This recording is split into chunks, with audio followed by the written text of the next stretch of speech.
ready, Jerry? I'm ready. Just want to make sure you're ready, brother. Show me the money. Oh, you didn't know? Every day I'm hustling. Every day I'm hustling.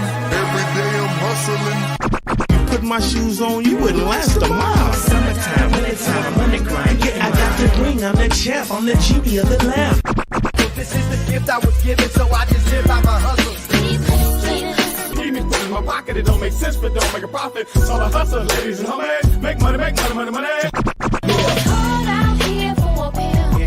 Really tryna get this money for the real. I want to find a thing to save my life, so I hustle. It ain't over for me, no, it ain't over for me. Here comes the money. Here we go. Money talk. Here comes the money. Show me the money! Okay, let's go smoke that joint. What up? What up? It is Alex, the fantasy football hustler, back at you. And oh yeah, we got another episode of Elevated Sports Talk. It is Tuesday. We're going to be talking about some waivers. We got some IDP. May need a coaching overhaul. I don't know about all that. I mean, maybe. I mean, they look pretty decent in the first two games without Higgins. You know, week 3 seems like a week where a lot of people kind of got their shit together. Right. It was like the first 2 weeks. It was like those were the preseason games. Right. And now, like, some people got their shit together. Some teams looked a lot better than they did in the first 2 weeks. And maybe that was the case for Washington. Maybe they got their shit together and the Bengals were overlooking them. Like, who did the Bengals got this week? That's what it seems like. Seems like they were overlooking them.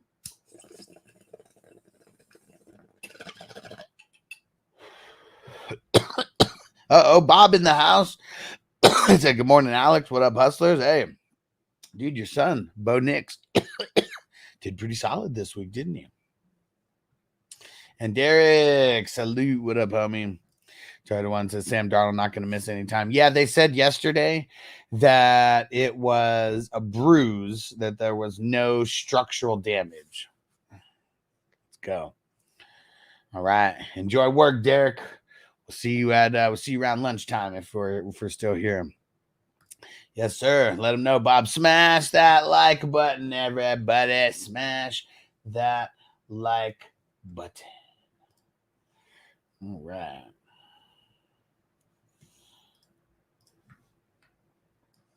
And what a crazy week of football, huh? What a crazy week. I mean, we have... Let me see. Let me just go shout out a few things that happened this week that were just a little bit insane. But first, we have the Giants beating the shit out of the Browns. I think that was a shock to everybody. The Eagles and the Saints, man, 15-12. What a fucking game. The Vikings mollywopped on the Texans. Totally caught them by surprise. The Broncos, they beat the shit out of the Bucs. Nobody saw that coming. Packers, they're on fire with Malik right now. Packers are good. We finally saw Caleb throw some touchdowns, even though they lost to the Colts. Chargers and Justin Herbert. Hopefully Justin Herbert's ankle heals quickly, and they got whooped by the Steelers. Seahawks, man, 3-0 for the Seahawks. Panthers, woo, with Andy Dalton, they caught the Raiders by surprise, didn't they? And let's see, the 49ers, woo, getting whooped up on that divisional game, winning the entire game just to lose it in the last seconds. And now we're hearing all this shit about Christian McCaffrey and his Achilles tendonitis. Christian McCaffrey might legit be out for the whole season. You know who for sure is out for the whole season for the 49ers? Javon Hargrave. Guess who you're going to be able to run on a lot easier now? That is correct. That is the 49ers. 49ers getting some bad karma right now. And it's funny because I used to work with someone who said when karma like this came that it was his fault. It's probably his fault right now. It probably is. And I hope he's sad about those shitty 49ers because they're looking like bums out there. And the Lions, they beat the Cardinals. Very, very shitty game right there. Hopefully we get more high-scoring games of the Lions. The Ravens, man, the Ravens whooped on the Cowboys, but if you only look at the final score, it didn't really look like they whooped on them. They pretty much went up and then coasted and like let the Cowboys almost get all the way back in. And they should have been more like the Bills, where the Bills didn't coast. They just kept throwing and kept throwing. The Chiefs beating the Falcons in a close game. The Bills whooping on the Jaguars. And then the last game of the week, the Commandos beating up on the Bengals, and Jaden Daniels has the highest completion percentage from any rookie through the first 3 games. It's over 90% completion rate. That is insane. That is insane. 2-1 Vikings or Packers defense. This week they play each other. I mean, shit, both of them are on my video. Both of them are on my video. I think that I like the Vikings more than the Packers. Quincy, what up, bro? He said, would you drop Steele for Braylon Allen? No. And who would you trade Juwan Jennings for? I have Debo. Like you're trading away Juwan Jennings. Just be a little bit more specific about that, and I'll let you know. So I want CMC on the Madden cover, took the whole team down. Well, it's not about that. If you look, the last time that they made the Super Bowl was in when they faced the Chiefs again in 19. And then look at 2020, it was like they all died. Everybody died. And same thing, made the Super Bowl last year on a Super Bowl hangover and looking real shitty. For the longest time, if you made the Super Bowl and lost, your team didn't do good the next year. There was a couple teams like the Patriots and the Steelers that kind of like broke that curse. But like if you lost the Super Bowl for the longest time, you did not make the playoffs next year. It was just weird how that like worked out. What up, Chase? What up, bro?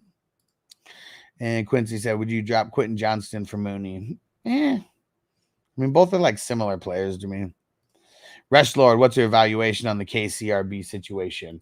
Well, my evaluation is that we like, it's kind of like the same going in. We were never really going to like it. I mean, Steele, he does get, I mean, what, close to 10 points? I mean, he had 72 yards. I think that's a lot of what we can expect for him, like a 10-point guy. You know, if he gets a touchdown, maybe closer to 15 points. But the Chiefs just don't run the ball that much. I mean, Steele got 17 touches. Mahomes threw it 39 times. And yeah, you got, you know, Samaje in there a couple times. Xavier Worthy got a couple rush as well. X gon' give it to you. But yeah, man, they just throw the ball like way too much. So it's going to be really hard for any of those running backs to really become a thing. Anything more than just like a random flex, you know, it's pretty much what they are. And Quincy, yes, I'm trading Juwan Jennings. He said, who can I trade him for any players in mind? No, that's not the way that you want to make trades. Okay. Like, it's not like, hey, go get this player, because there's way more factors that come in. Like anybody who just gives you an actual player's name, they're sending you on a fool's errand. Just remember that. What you need to do, okay, this is the way that you make successful trades. Go see who really needs a wide receiver. Narrow it down to a couple teams who really needs a wide receiver. And then you think about your team. What do I really want to get for this? Don't trade a wide receiver for a wide receiver. You might as well keep Jennings if you're going to do that, because nobody's going to give you fucking JJ for like Jennings. So you need to go find someone who really needs a wide receiver. I don't know if you need a running back, a QB, a tight end, but you figure out what you need, and then you figure out how you can make a 1-for-1 trade by moving off Jennings. That's the way to trade. If you're not trading that way, you're setting yourself up for failure. And that's for everybody. I'm not just talking to Quincy about that, not getting on Quincy. I'm just reminding everybody, like, don't ever ask me or anybody else, what players should I go get? You could do that if you want to test people, because someone might say, go get Brandon Ayuk. Maybe they hate Brandon Ayuk, you know, after this week. You really think anyone's going to give up Brandon Ayuk, you know? So that's what I'm saying. Like, don't ask anyone for a name. Who should I trade for this guy? Because most of the time they're sending you on a fool's errand anyways. And yeah, Devo, what up? He's a quick smoke break. Let's go. Let's smoke it up for Devo. Thanks for throwing in the super chat, homie. You the motherfucking man, and let's smoke it up. Hit that ball. Yes, sir. Quincy, gotcha. And Chase said, how about that Jaden Daniels last night? He was very efficient. Very efficient.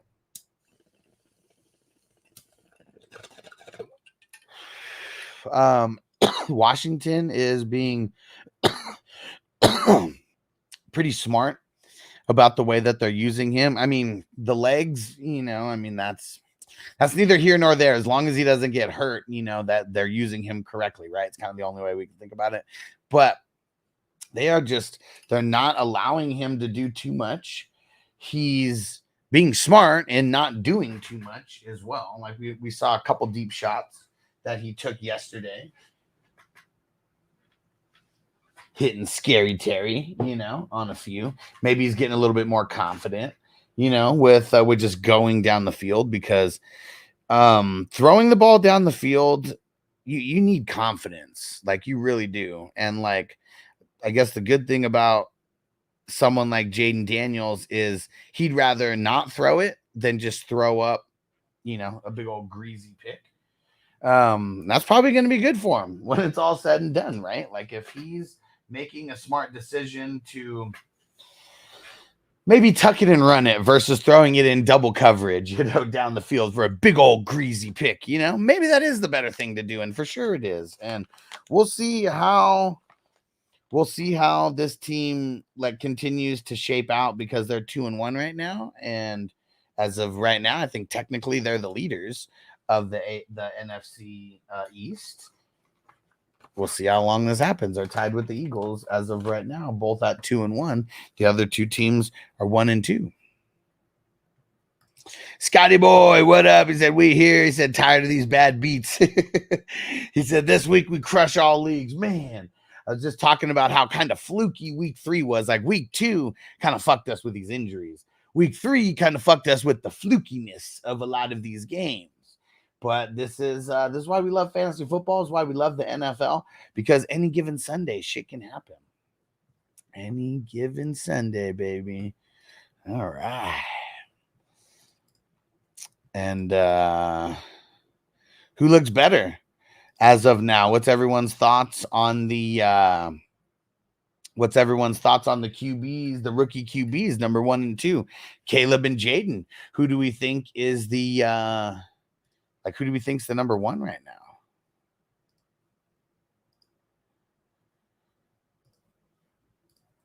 Because completion percentage, as much as we want to, act like that's all great. And I mean, most people don't even really care about the completion percentage. It's like you really just track for QBs. It's like you track wins, you track touchdowns, and you track INTs, and everything else kind of almost doesn't matter. It's really weird how people evaluate the quarterback situation. And as of right now, Jaden Daniels with his 91% completion percentage, that's really dope.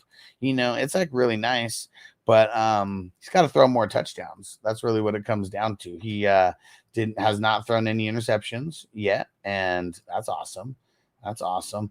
But sooner or later, he's going to throw one. He's not going to go this entire season without throwing an interception. If he did, that would just be fucking immaculate, insane, a lot of adjectives. A lot of adjectives that I could throw on that. And hold on a sec, Devo. We got to add Devo to the bottom here with his $10 super chat. You the fucking man, Devo. Thanks for always showing love, homie. Because we're out here grinding, man. We're out here grinding. And even though it's not about the money, when I'm doing this is about the most fun part of my day. It always makes me feel good when people appreciate the content. Throw a little tip out there. And they are not expected, but they are always appreciated. All right, here we go.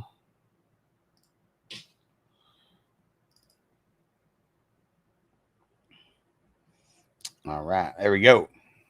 Devo on the footer now.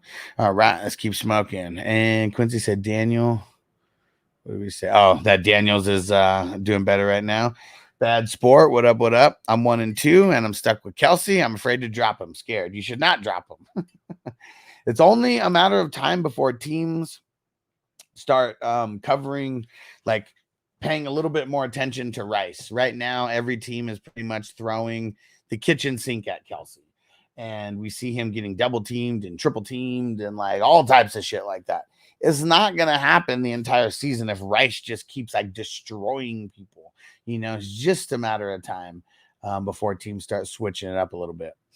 What up, Sal? He said, why does it look like Jaden Daniels throw the ball 60 yards on a 30-yard pass? Because he threw it a million miles in the air. He threw it a million miles in the air. Like that was like, it hit, you know, but that was a weird pass because, like, you know, when you see a pass and even it's like a 30-yarder, you know, you expect to see a little bit of trajectory like under it for sure. But it was like when he threw it, it went like this, like off the fucking the entire screen. Couldn't even see where that fucking ball was going. Yeah, so very interesting, that play. I'm glad you brought that up because I totally fucking forgot about that. That looked really weird and it connected though. So it's like it doesn't even matter. It connected. Toyota One says JD5s look like he's in the lead right now. Yeah. I'd say so. I mean, Caleb did throw the touchdowns, you know, before him. I mean, his game was just earlier in the day. Well, so would you trade Ayuk for Waddle? Nah. I've got him on raw. I mean, I don't want to trade a wide receiver for a wide receiver. I really don't. Yeah, straight teardrop. Exactly. Just like it was like one of those roller coasters. Boo! Hey, what up, Sal? He said Jaden got him in a league. Yeah, I got him in some dynasties. I have him in 0 redraft leagues. I was way too nervous about him. And see, you got him in a league, Sal. How you liking him so far? Like, I know you only, well, I don't know if you only play in the Superflex, but I know you play in the Superflex and the 2 QB leagues. How you liking him over there? Because he's, I mean, until this week, he was like really mainly doing it with his legs. He just wasn't getting any negative points from interceptions or anything, and that makes a big difference.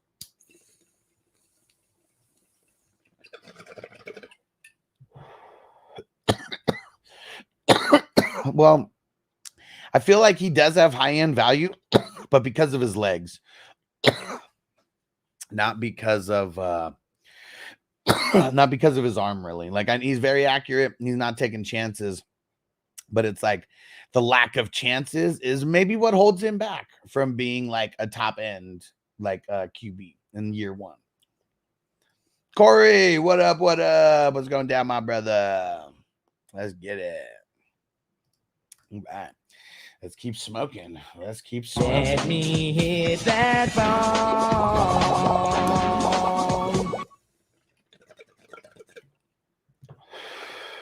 My freshman football QB would throw like JD5, just a rainbow throw.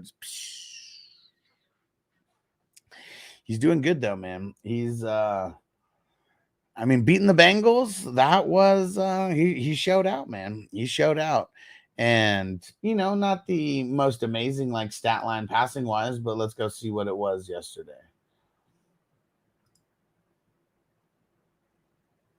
I mean, the completions and the attempts are fucking amazing. I mean, 21 for 33, 254, 2 touchdowns. The rushing touchdown, you know, that kept that got his what's it called? Shit really high. The floor. He's ran double-digit times in each game. So that's like another thing. Like right there. Hey, Will in the house. What up? And Bad Sports have been off the grid. What's up with Bogey? Yo, we had our Skip and Shannon breakup. Yeah, we had our Skip and Shannon breakup. And man, I'm so glad too, because like we're doing like so much better like now than any time before. And so yeah, they didn't him and some other guys, they didn't want to get on board with like, you know, making money and doing this as a business, you know, and like doing anything behind the scenes. And so I just went back to a one-man solo like squad. And and according to Tino, they got all my friends doing content with them over there. So that's what they did. They started a competing brand, and it's awesome, man. It's awesome for them. I'm doing great though. We got remonetized on YouTube. So yeah, Bad Sport. You got that. You got the what's it called? You got the membership badge over there back. And let me see.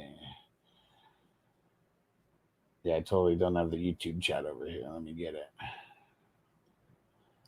But yeah, things are so good now. I'm so glad that things happened the way that they did. And yeah, I knew I knew big things were gonna happen this year, and big things are happening right now. Jay said, thoughts on Tyler Batty? I don't know if I have too many thoughts on him. Because really, like the Denver Broncos, like, I don't know. Like, I don't think too highly of the Denver Broncos. What did he do yesterday, though? Because Javonte, like, nothing, right? Yeah, see, I mean, they gave Batty 9 carries for 70 yards. I mean, I don't know. It's like they were winning by so much, they let other guys get a chance, you know? Toyota one, he's 91% best ever amongst rookies. Not so bad. Well, yeah. For completion percentage, that's what I'm saying. Like, nobody really cares about completion percentage. Like, it is nice, you know, that he got that, but that's usually not one thing that anybody ever brings up ever is completion percentage. Said they have a competing brand. I'm not seeing him anywhere on any platform. Not on YouTube for sure. Well, you know, it's that's more or less me just being a nice guy. Okay. And Sal said, okay, week 3 of me waiting for you to get this right. Will Rasheed Rice finish as a top 12 receiver in 0.5 PPR? Man, it's only a matter of time before teams start keying in on him, bro. Like, I bet you that happens this week because teams can't keep allowing him to beat him. Like when they covered Travis Kelce so much. Who do the Chiefs play next week? They play the Chargers. Chargers always get destroyed by Travis Kelce. And they got Asante Samuel Jr., who's going to be covering Rice.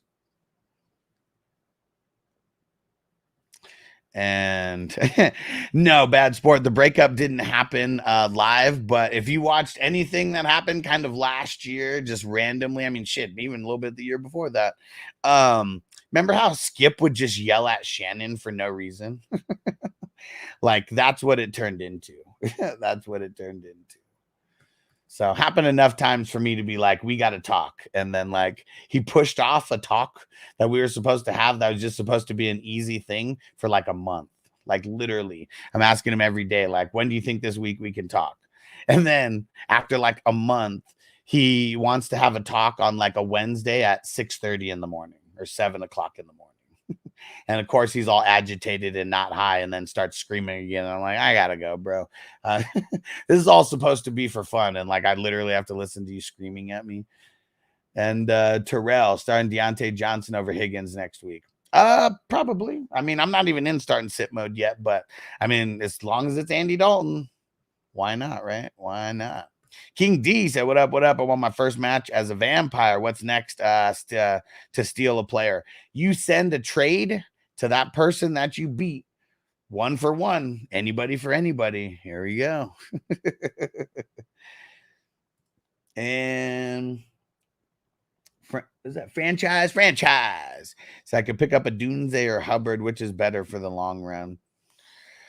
Probably Hubbard.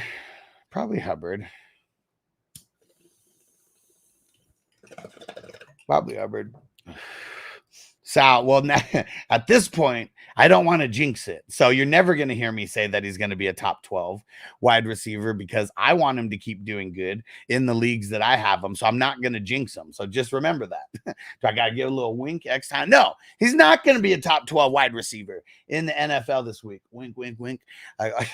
But no, I cannot waver from the way that I've been talking about this. because I don't want to mess it up. Okay, I don't want to mess it up. He's doing good right now as I'm talking trash about him, saying he's not going to finish as a top 12. So you can keep asking me, but you should know that I can't change my tune, because if I change my tune, he might change his game on the field. And we don't want that. He's fighting his case on the field right now. We need him that way. All right.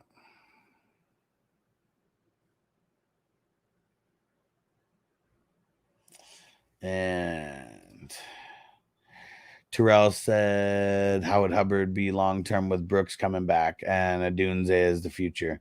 Well, yeah, the future. Is the future right now? No, the future is in the future, because Keenan Allen is still there. And I know he hasn't played because he's been hurt for a couple games, but guess what? Unless he's hurt the entire season, he's going to be coming back. And where does that put Rome?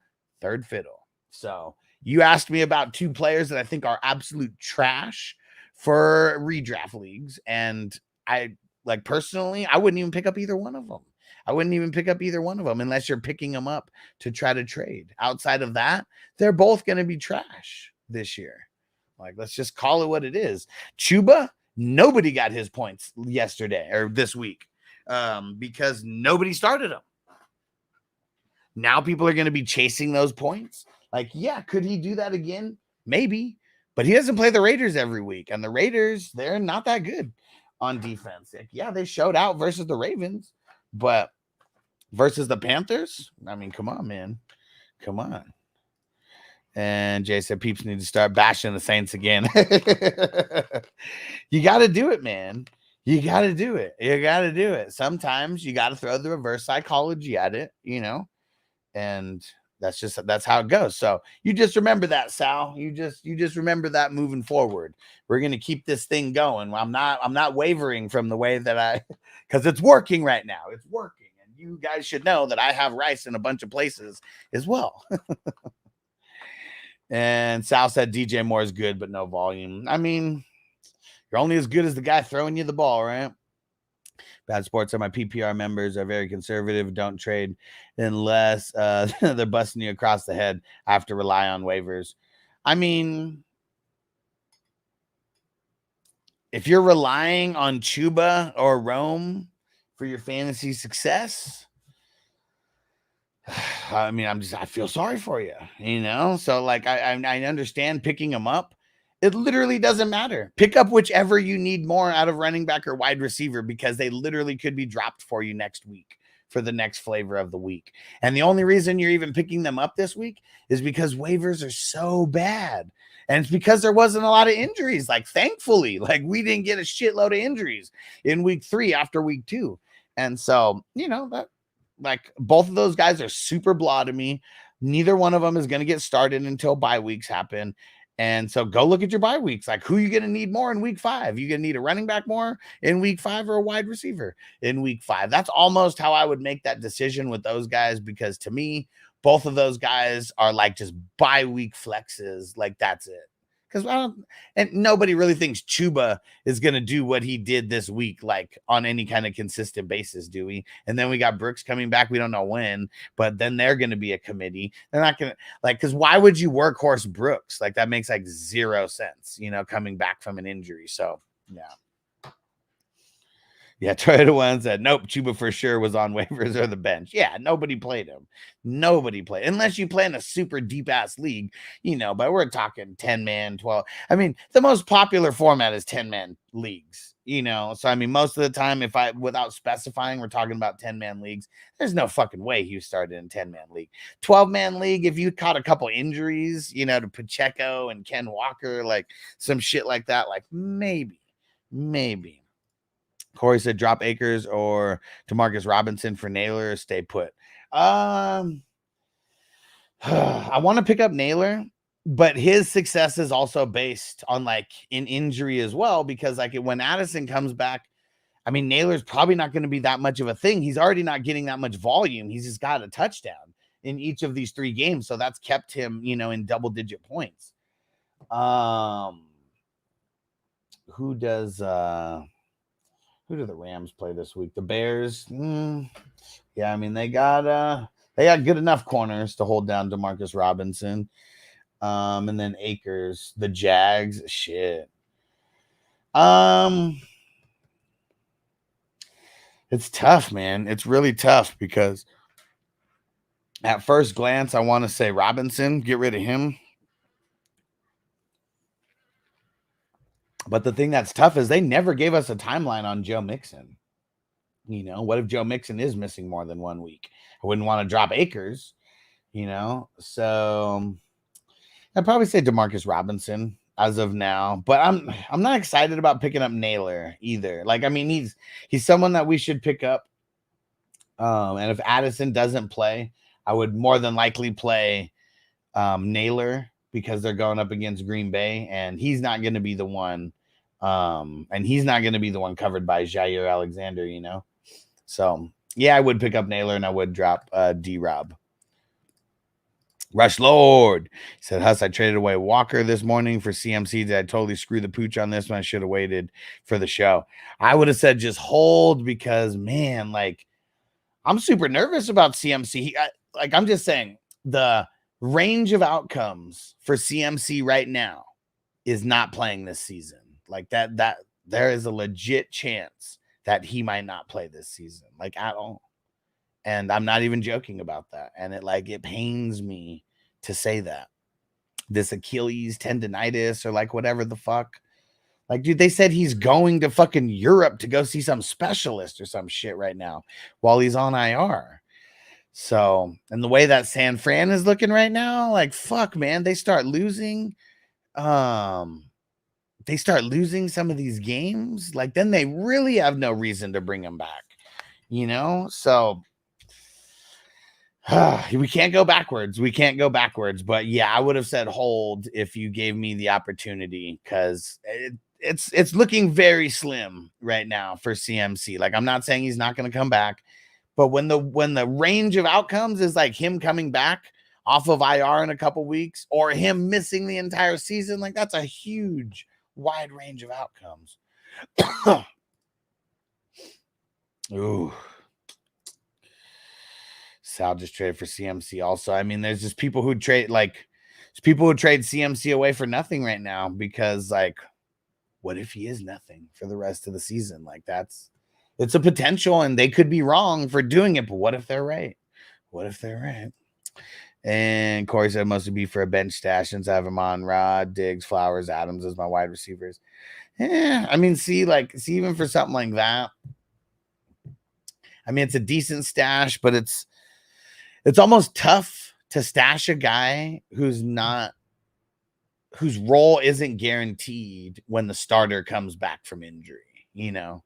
Because, like, you might just have him there for a week or two, then Addison comes back, and then, like, Naylor's nothing, you know? Like, that could totally happen. I'm hoping it doesn't because Naylor's been solid, but he's also not getting a lot of volume. He's really not.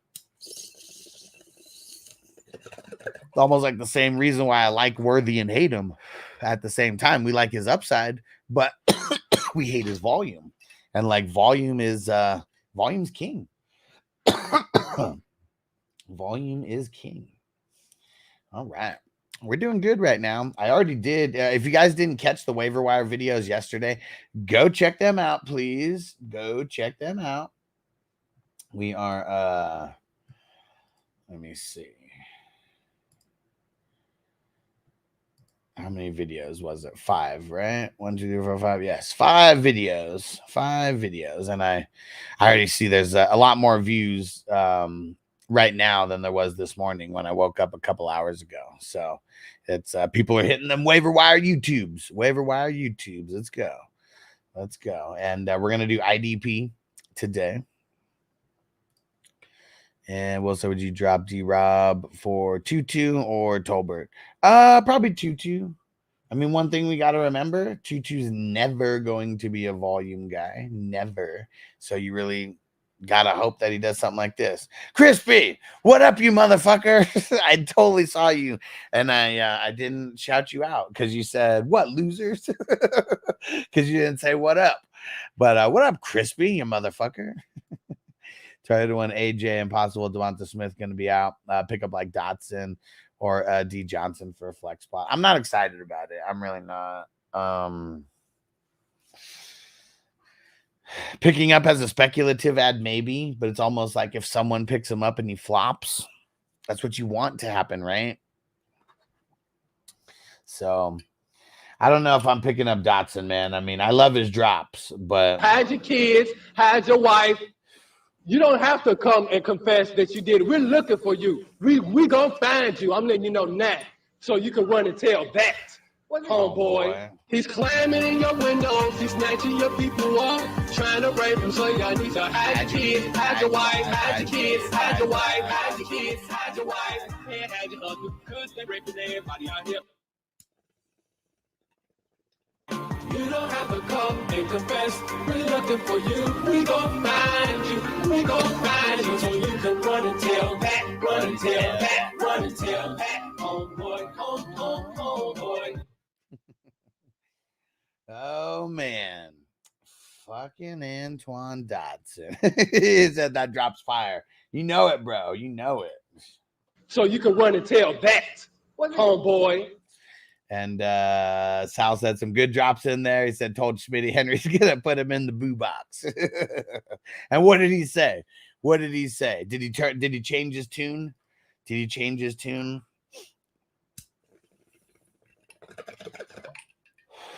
Because this is what I'd tell Smitty. So dumb, so dumb, so dumb, so oh, you are so dumb. You are really dumb, for real. Whew. All right. All right. So we got guys getting some squares right now. Got to go mark this off here. All right. Because someone wanted squares on the Lions and the Seahawks. It's going to be a good Monday night game. All right. Let's see.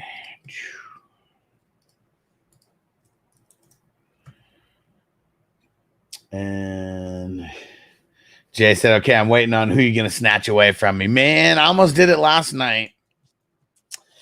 But I didn't want to make an emotional decision.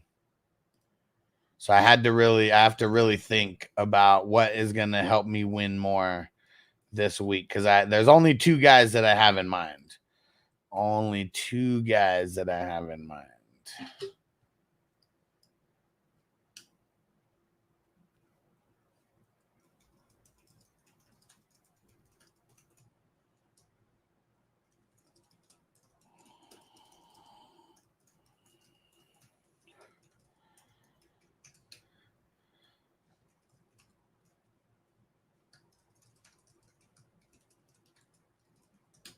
Okay. Sebastian, I said trade London and Jonathan Brooks for Marvin Harrison. Probably. I mean, the thing that sucks is you held on to Brooks for so long, and now you're gonna like just use him as like a throw-in piece. That's kind of whack. It's kind of whack. So I mostly said Dotson just to hear the drop. He's climbing in your windows, he's snatching your people up, trying to rape them. So y'all need to hide your kids, hide your wife, hide your kids, hide your wife, hide your kids, hide your wife, and hide your husband, because they're raping everybody out here. And Restaurant said Smitty seemed pretty chill in the interview. Did he not help you out like he said? You know what's funny is I like literally don't remember like a lot from that. I mean, I remember little pieces, but it's like 4 years ago now, so I really don't remember like what. I mean, we had not worked together or anything like after that. What did he said? How did he say he was going to help me? I honestly don't remember. And say hilarious as of last night. Smitty is now off Blake Corum train. Totally threw him under the bus. Only took him a couple weeks, huh?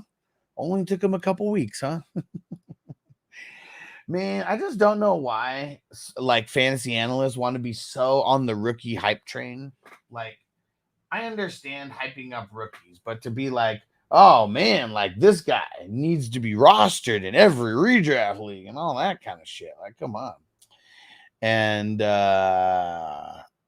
Corey said, who do you like of these guys? Stafford, Cousins, Rodgers, Darnold, Goff. Darnold, baby. Well, I mean, I like all. I mean, I like 4 of them. I'm gonna say Rodgers though. I really like Darnold though, but he's going up against the Packers. And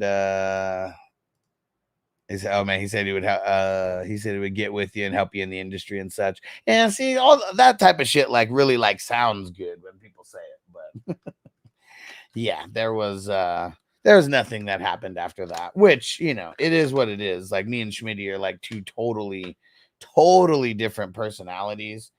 And I don't even know like how much I could stand. Like if we actually did a show together or something, he probably wouldn't be able to handle me.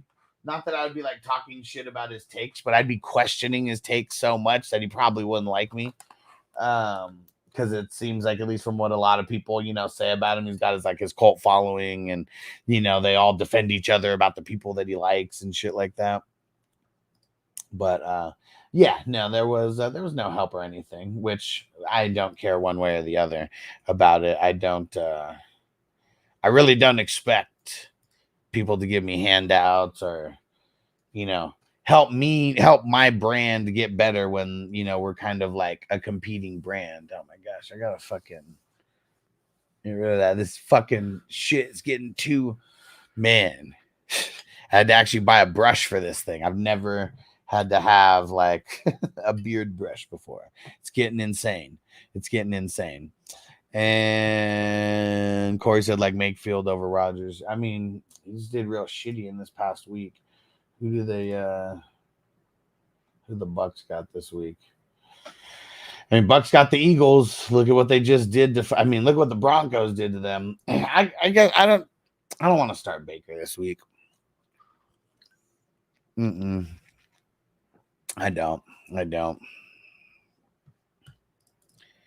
Hey, what up, fantasy football girl advice? What up? I said, I just subbed. I say Jaden Daniels and started Hurts. Oh, dang it. Oh, man, it's tough because that's one of the tough things I know for me. I could give people great advice, but sometimes it sucks. Like, you know, like questioning your own advice on players. No, I know what you meant, that you started Hurts instead of Daniels. Yeah. Frizzle, what up? What is going down? Rush said, has to be questioned, Smitty, and not confirmed to his thinking him and his minions will attack. He told me he thought I was part of the flock, and I said, no, I'm my own thinker.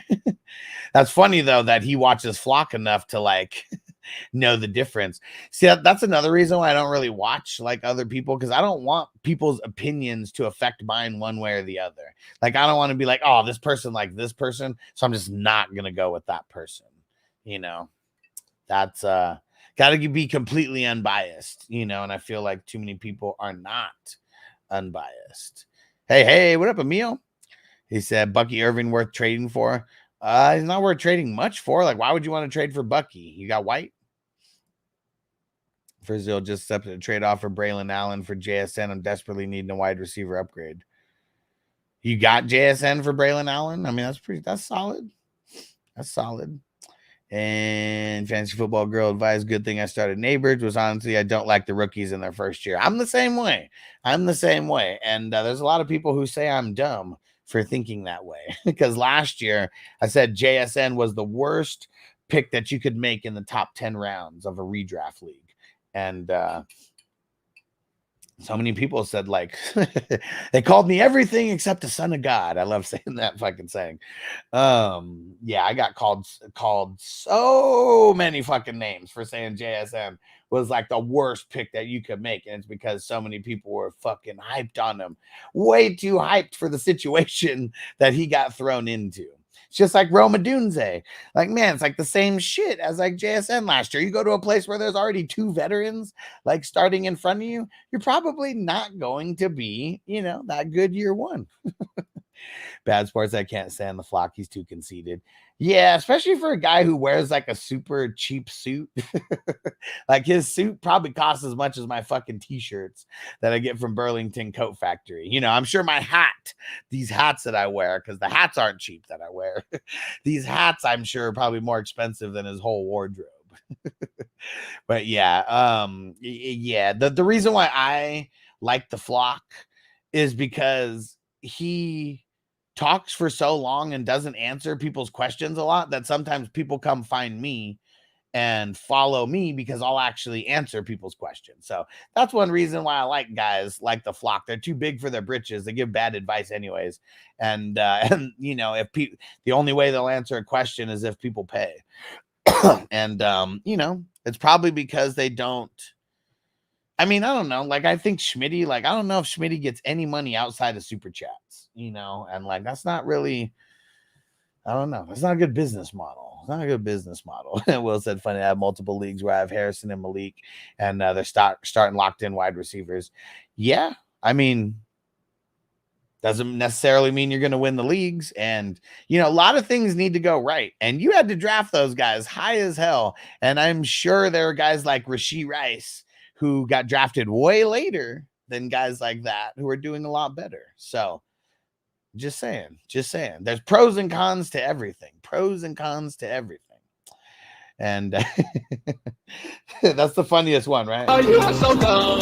You are really dumb. For real. That's the best one. And Frizzle said, yeah, I got JSN for Braylon. Okay. Yeah. Especially if you're in like desperate need. Because it's crazy how there's some people who are like, Braylon Allen didn't even get 10 points. And it's like, he's the next coming of fucking Barry Sanders right now. And like, Breece Hall is going to lose his job because of Braylon Allen getting 2 touchdowns in one game. It's like, man, like people just, it's the shtick, right? I feel like a lot of people don't even like believe the shit that's coming out of their mouth, but it's like people need to fucking say this outlandish shit so they can like get people's attention. I'd rather not get people's attention for sounding like a moron, you know. And I got one league where I have Rice as well as Garrett Wilson with those guys. Yeah, and if you're in a shitload of leagues, you should have everybody somewhere, right, Will? If you're in a lot of leagues, you really can't brag about who you have. Like, I mean, there's like how often do you hear me brag about who I have, like one player? Because like I have everybody. Like if we go down all my leagues, there's probably not too many players that I do not roster in one way or another, you know? And so that's just what it is. That's what it is. It's all about the combos, baby. It's all about the combos. Who's going to get us that combo that's going to win that championship? You know, could it be Neighbors and Marvin Harrison? Who knows? It could be, but I feel like if they were drafted a lot later, it makes that a more realistic combo, you know, for people to have. That's all I'm saying. They were just getting drafted too high for me. In redraft, I have so much Neighbors in Dynasty, and he's starting like everywhere. I have him in Dynasty now. It's Marvin Harrison. I think I only have him in one place. He's starting. But I don't have him in any redraft, though. Said I literally have to decide who to bench. Yeah, I mean, that's a good problem, man. Champagne problems, you know, it's a good problem to have. Big Bando, what up? And Rush said, I tried to watch Flock show a long time ago. Never found him very good. And he thinks he is. Yeah, and I feel like a lot of these guys, not just Flock, it's like, because, you know, BDGE, I'll throw him in like the same way. It's like these guys, like they pretend like they've won like these insane like tournaments.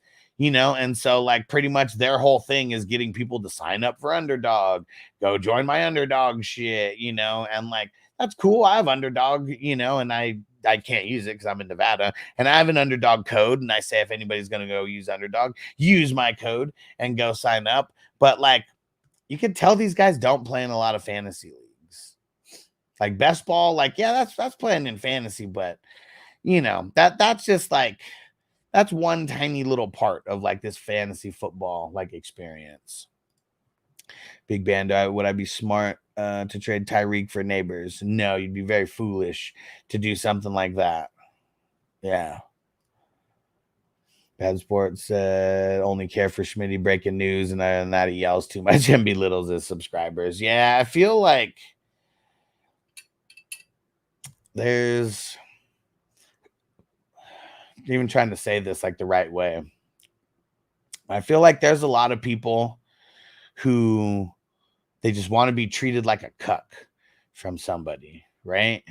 I feel like there's a lot of people, that really, for whatever reason, want to be shit on by people. Like, I'll shit on people's teams sometimes, and you guys know it's like all fun and games, but like, I feel like the shit that Schmitty says is like, he really feels that. Tony to 1, Rice's legal issue for sure. And thoughts on Emmanuel Wilson? Drop Tank Bigsby for him, 14 man. I probably would, but he kind of just had that one lucky rush. And I mean, you're kind of trading a similar player for a similar player, but I'd rather have who's the flavor of the week this week in Emmanuel Wilson than who's the flavor of 2 weeks ago, Tank Bigsby, and their team just looks like absolute dog shit. Well, instead of all the skill players, there's only one guy I have 0 shares of, and that's Jamar Chase. So that's why he just wasn't available in the draft. Yeah, I got a Jamar Chase share. I mean, in redraft, Dynasty, I already have a few. And we'll also have no idea the Flock show is. And you're probably better off. It's true though, right, Emil? It's fucking true. And I actually think that Schmitty's followers pay money in their super chats just so they can get a compliment and feel good about their day. I mean, I feel like there's a lot of people who do that because it's like the instant gratification of like supporting someone and getting a good feeling back,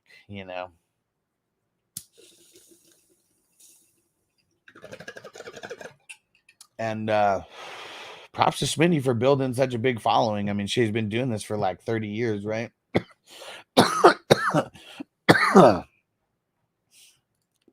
Sal said, if there is one hill that I'm dying on pre-draft, it was Rashee Rice will return above his ADP significantly. Yeah, I mean, I was one of those guys who, in the beginning, were like, man, this guy's fucked. Like February or March or whenever the hell that shit happened, I can't even remember. But then as time goes on, and you start seeing they're not taking it that serious. And then it's like, okay, he's going to go back to court in July. And then it's like, okay, then he's going to go back to court again in October. And like, for someone who's been through the court system, more than a few times, I was telling people what was going to happen. I was like, look, he's going to go in July. I bet he gets it moved off. And when he goes in October, he's working then, like guarantee they get it pushed off, and it'll get pushed off to December or January. And then it'll get pushed off one more time to like next March or next April, some shit like that. And he's not going to deal with any consequences this year. And once we kind of saw that was going to happen, that's when I was like drafting him everywhere. I got him in like so many leagues, like right now, redraft, dynasty, like everywhere, because we were getting him so late. And for anybody who's watching the live streams and listening to me, you got him too, because you weren't scared to make that pick with him, knowing that there's a really, really good chance because of who he is and his status that his court date is going to get pushed off again. And if it doesn't, yeah, I was wrong. But there's way more of a chance that his court date gets pushed back like 2 months, 3 months, like to after 2025 already starts. Then he goes again, and then the lawyer is going to request a continuance because they're in the playoffs and work and yada, yada, yada, yada. And then it's going to get pushed off until March, and then he'll deal with it in March, and he could potentially be a Super Bowl champ again by that time, and then pay some fine and then be done with it because it's like a year old at this point and people aren't even tripping about it. But that's good that you were on Rice, bro. And Outer Horizon said, thoughts on Bucky Irving? Should I grab him? I mean, he made my waiver wire video this week because there's not too many options, out there. So I always say it depends on who you are dropping to pick him up. But yeah, for sure. Like I want to pick him up, throw him on the bench. And Resh said, funny story. One time Schmitty had a gold draft league with all of his buds, and then he had a lower level draft league with the regular subs, and Schmitty and those buds just peed on the subs during the draft. Yeah, man. I mean, I played in a league with Schmitty once. He joined a league because of a mutual follower that we both had, and it was for his charity. So Adam Rank, Marcus Grant, James Coe, and Schmitty, those were the celebs who got in. This back in 2021. And none of them paid, like none of them threw down on the charity. Like none of them threw down even $1. Everybody else, like all the regular people who were in the league, paid $200 to be in the league. And so we raised over $1,000 for Stu's charity. And that felt really, really good. And Schmitty's team sucked. He was horrible. Marcus Grant's team sucked. Adam Rank's team sucked. James Coe was the only one who made the playoffs out of all the celebs. And I whooped on James Coe in the first round of the playoffs. Kicked him out. And then I lost the next round, but I felt good that like playing in a league like ours, you know, the super flex and the fucking IDP, they couldn't handle it, man. They weren't even ready, bro. They weren't even ready. None of them. None of those celebs were ready. And Frizzo, I'm excited to see what Xavier Legette does this week as the wide receiver too. Yeah, because I mean, I doubt what's his name, Adam Thielen's playing, right? Big Bando, should I drop D-Rob for Hopkins? I mean, it was just one fucking lucky touchdown. It was just one fucking lucky touchdown, man. Like, obviously, things are like as time goes on, like Will Levis going to get a little bit better and maybe I'll start throwing more. But man, I probably would do it because D-Rob's not going to be able to handle these top corners, man. And he's not. Tyler Johnson, not going to be able to handle these top corners. Out of Horizon, got a Buffalo wide receiver. Shakira. Should I start him in the flex over Singletary? Let's see. So I don't even know who plays who this week. I'm not in starter sit mode yet. Still Tuesday. Buffalo plays the Ravens. I wouldn't be mad at that matchup. And who the hell are the Giants? Oh, yeah, the Giants play the Cowboys. Man, you got to play Singletary versus the Cowboys. Like, Cowboys have one of the worst rush defenses in the league. I feel like that's a matchup you just got to exploit. Frizzo said Andre over Higgins. Now, fuck no.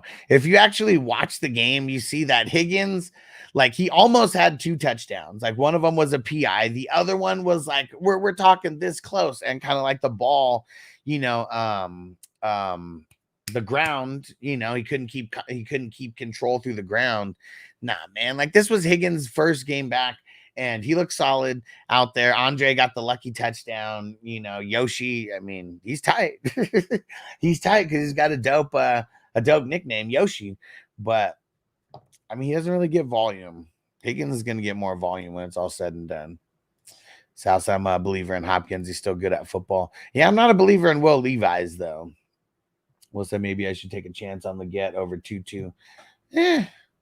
I mean, who the Panthers got this week? The Bengals. I mean, the Bengals did look pretty bad, you know, but I don't know.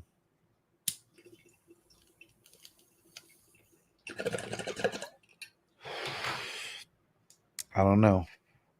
Jesse said my wide receivers are ass. Is Higgins worth getting off waivers? Yeah, if Higgins on waivers, grab him. Pick him up. Rush Lord Shakir is still available. He worth using the number 1 waiver wire pickup on? Probably. Let me go look. Let's see if I got all the week 3 stats in here. We'll look at targets for Buffalo right now. Let's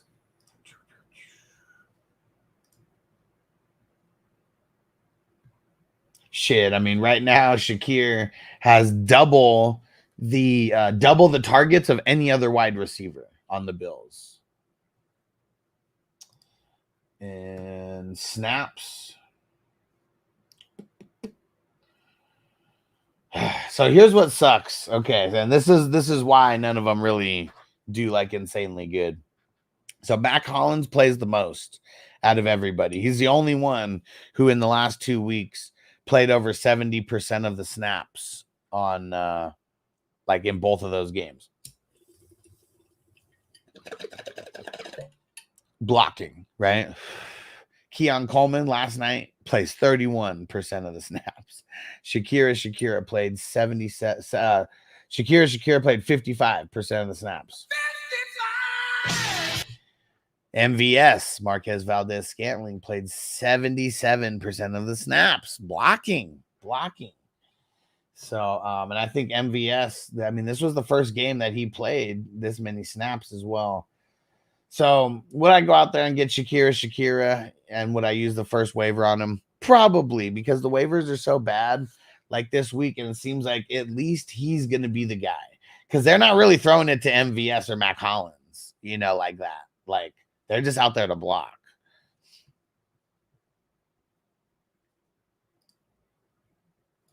Now, trust me, I know. But you got to remember, you drop to number 10 after you use your waiver. But if there's 3 or 4 other people who use their waiver the same week, you keep going higher as well. So that's why when people are like, man, should I just hold this number 1 waiver forever? You really want to get a player that's going to help your team. If it's a player that's going to help your team, burn the number 1 waiver. If it's a player that is not really going to help your team, just wait and just pick people up as free agents. I don't know your league, Rush Lord. I don't know if people would be clamoring for a Shakira or not. I mean, obviously he's still on waivers and it's going into week 4. So people don't like him that much. And it's a 10-man league as well. Bad sport. Should I stack Dalton Johnson and Goff and Amon-Ra, or play Caleb over Goff? I'm playing Goff this week. Who do they play again? They play the Seahawks. Yeah. I'm playing Goff on Monday night. Yeah. Let's see if we got any week 3 stats here. Let's see. As of right now, I guess because Seattle held down Miami, they're giving up the 12th least points to QBs right now. But like Jacoby Brissett, he got off versus them. Bo Nix in week 1, he was kind of middle of the road. And then Skyler, they killed them. So their numbers are a little skewed because of that. Hey, Marco from the future. What up, bro? Southside 1 of 53 remaining in Survivor. Started with 1129, leaning towards Cowboys this week. Thoughts? No, man. Don't. Thursday could be so fucking fluky. Already used the Hawks, Texans, Jets. Don't do the Cowboys, man. I'd go the Chiefs over the Chargers. Keep playing teams against the Chargers, trust me. Patriots over 49ers, that should be funny. That's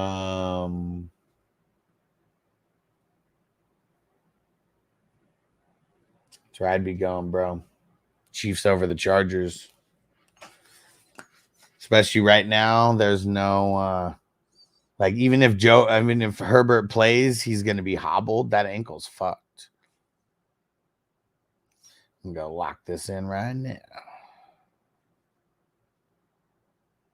Boom, baby.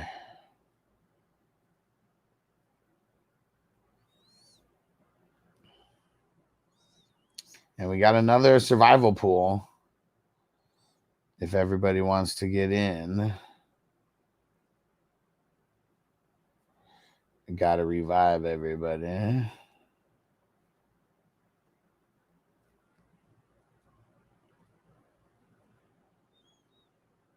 Yeah, let me know if you guys if anybody wants to join. It's $11.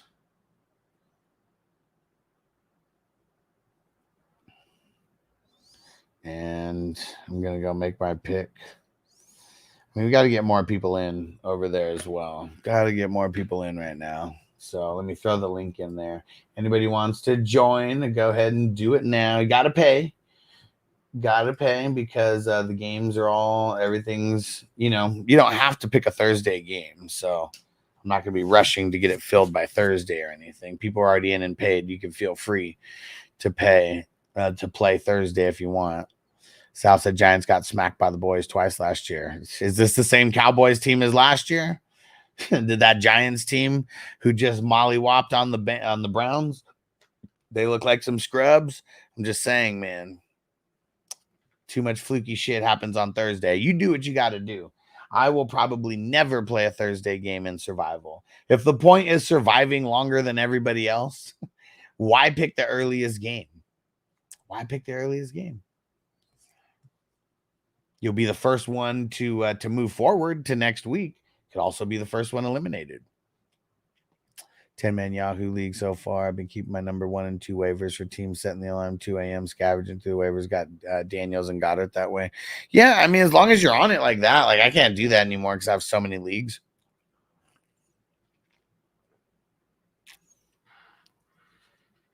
So I just burn my waivers every week. Fuck it. But yeah, I would you know, like I said, if you could do that, you don't need to put in a waiver on these guys. Because this week is very ugly for waivers. Very ugly. I said that in multiple videos this week.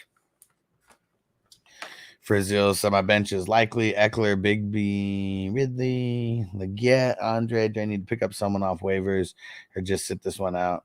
High priority. I mean, probably not. I mean, unless you want to drop Yoshi. I mean, unless you like, because he's not going to get a lot of volume. Like, I mean, could he get a lucky touchdown here and there? Like, probably. But yeah, it's ugly, man. Like, I mean, the only reason I would even say like maybe is because you only have 2 wide receivers. I mean, 2 running backs. I mean, that's really the only, that's really the only reason why. And even then, like, getting a Bucky Irving or like something like that. If he's, I actually, did you ask that? Bigsby for Irving? Like, I would do that.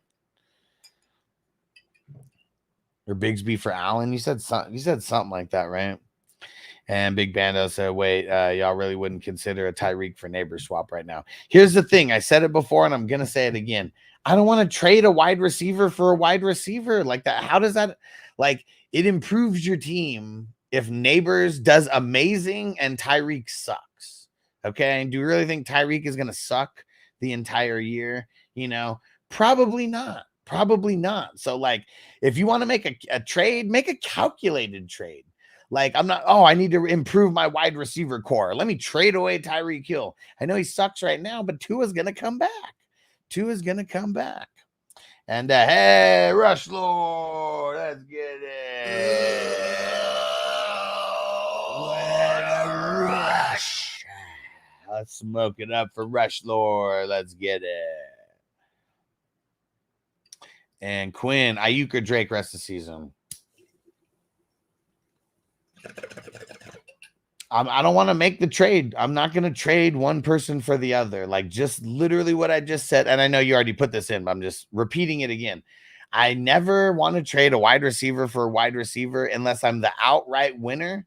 And everybody who sees this trade knows that I'm the outright winner. Okay. Ayuk and Drake, same thing with like Tyreek and Neighbors. Like, if we're just thinking about it for like week 4 and that's it, we're already thinking about this the wrong way. Okay. So I don't want to trade one for the other. And Bad Sport, what games are you covering in week 4? I can't stand those. If you send me money, I'll drink a boot. Stations. Like, what do you mean? What games am I covering? Like, what games will I be watching live? Is that what you mean? Thursday night, all of Sunday night, both Monday night games. Will said, sorry if I'm not sure if you addressed it or not, but Trey McBride is in concussion protocol. I mean, we talked about it over the last couple days. Yeah, and he's going to miss this week because pretty much everybody, I mean, you got to miss 1 week, right? If you get El Concusto now. So Monday night was actually a very big help. Won some leagues where I thought I lost. Yeah, I mean, we had some really good games on Monday night. For anybody who had the Stallion. Wild Stallion! Shit, probably the player of the week, right? I mean, Juwan Man Jennings probably still the player of the week, but definitely QB. Marcos said, what's the closest win you've ever had? I lost 0.01. I've won and lost a 0.01 before, so I've been on both sides of that. It's fucking insane. Fucking insane. And Flash said, no other way to spin this. Mark Andrews is dead. What the fuck? I mean, you know that saying, only dead until he's not? Like, yeah, like everybody right now, we're just all thinking that he's done. Like, there's one league where I had to start him because like Kittle went out, and that's my only other tight end who's like worth a shit. And like, dude, I should have started myself over Mark Andrews. I would have felt better about myself getting a 0. Like, man, I'm good enough to throw myself in as a fucking tight end to get as many points as Mark Andrews. Oh man, yeah, it's there's no nice way to say it. It fucking sucks. And Jesse, what top wide receiver can I get for A-Chain? Well, here's what you got to do. I'm never going to answer a question like this the way that you want if you want me to just tell you a name. Okay. Here's what you got to do, though. You must go look at every team in your league. Okay. Go see who really needs a running back. Okay. Then out of all those teams that really, really, really need a running back, go see who has, wide receivers that they can spare. Narrow it down to a couple teams that way. And then you see who the best wide receiver they have is. And then you go after that person. And they have to have the depth. If they only have one good wide receiver, they're not going to fucking trade you. So just like, it's a puzzle. Like trading is like literally a puzzle, and you got to figure out how to connect those pieces. This is also why my fantasy football consulting business kills it, because people go and pay 420crew.com, go and pay $10, $15, $25 a month. I will literally hold your hand and like walk you through these things, because like it's almost impossible to do on a live stream, because like people are sending me like screenshots and shit. And I would say, just like what I said to you, go find the teams that need running backs like really bad. Then they'd come back with like 3 or 4 teams. I'm like, okay, now out of those teams, who has good wide receiver depth? Because you need a wide receiver. And then they would come back. Okay, it's this team and this team. Okay, show me the screenshots of those teams. Boom, they send it to me. And then we see the top wide receiver that they have. And it's like, okay, could A-Chain bring that person back 1 for 1? Maybe, maybe not. Maybe we send A-Chain plus a lower wide receiver, to try to sweeten the deal and do a 2 for 1. But it's like, that's how you have to trade. Everybody who's not thinking about it that way, you're doing yourself a disservice. You're going to spend way more time like trying to make trades happen. Like you will spend way more time trying to make trades happen. And Sal said the people say that their league doesn't trade, usually not paying attention to team needs and send bad trades. 1,000,000%. 1,000,000%. Because if someone needs something and you can fill that need for them, and you take something away from them that they don't really need that much, that's a mutually beneficial trade. And like, that's why people trade, not to get fucked. And like, that's really what it is. I think people are like, they're so in their ways. Like, I just want today, I'm going to go trade for Justin Jefferson, and just like that. And it's like, you get this one player in your mind, and it's like nothing else matters besides you wanting that player. If you want to make trades happen, you better figure out how to help that other person and help yourself at the same time, because that's what it all comes down to. That's what it all comes down to.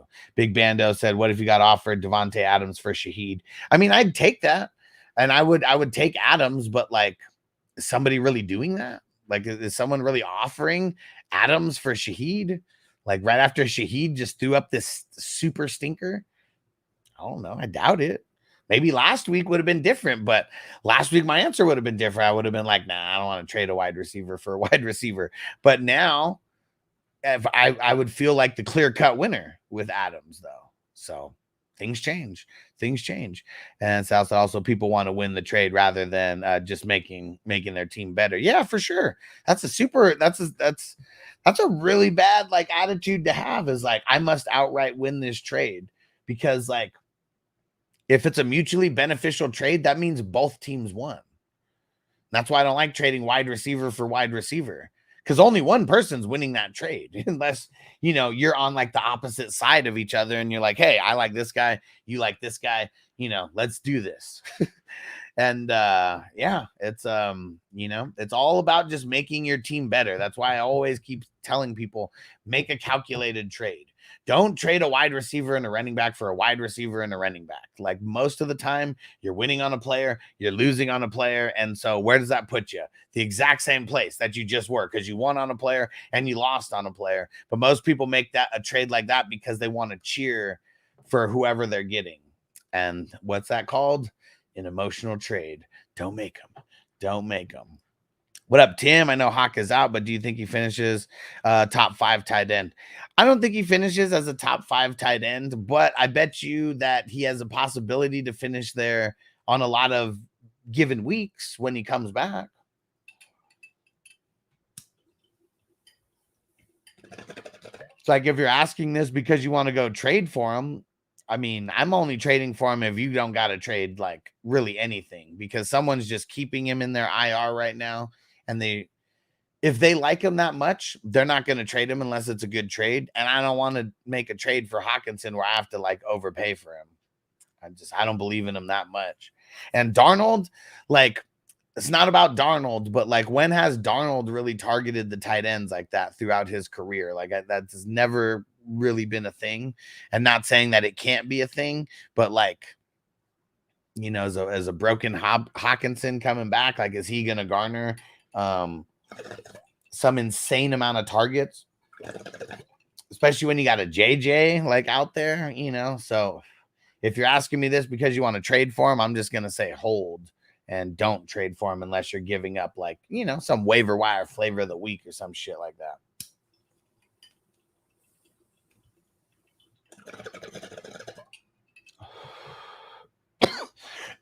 Chris, we said you guys need to get into some of Huss's dynasty leagues. This redraft stuff is crazy for sure. And redraft's still my first love because everybody's on the same playing field. You know, we're all battling for one prize that's happening at the end of this year, and that's it. And it makes people compete a lot harder or quit. One of the two if your team sucks. What up, Jamie? What's going down, bro?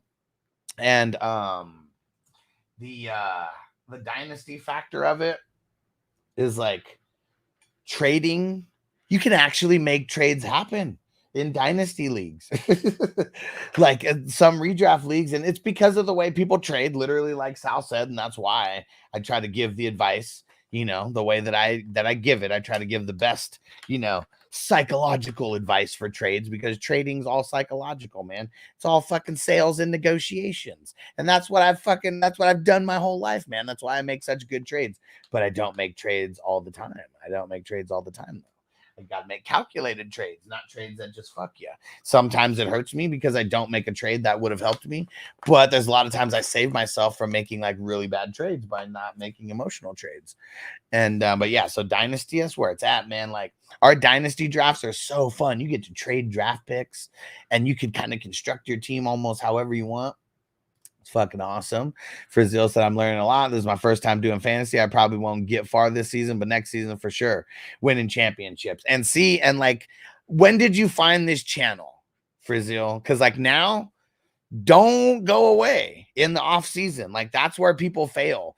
We are literally drafting like we're drafting for the NFL playoffs. We are drafting dynasties in February, right after the Super Bowl. And like, trust me, doing like one or two of these leagues with us, it sets you up so much for success with your redraft leagues that you will shit on your home leagues. Jamie said the best ball tournament is a must play every year. Hell yeah, man. Only $11 buy-in as well. And there's some crazy teams out there because we were drafting from February all the way until the day of Thursday night football starting. Hell yeah, killing it in Bill and Ted 3 weeks in a row. Nice. 69, dude. What up, Corbin? Jay said, question, in best ball, if I'm in 10 leagues, do I gotta add all points for every league they're in? No, because points for I mean, it's only gonna come into play if you're tied with someone in week 14. That's it. Outside of that, makes no difference. And you don't have to add up anything either. Like, it all does it for you. Make sure that you're on the app. I don't know why best ball, like, you can't see everything on the computer. So that's one thing that kind of sucks. You can only use the app for best ball. It's weird. It's weird. I don't know why you can't see anything on the computer.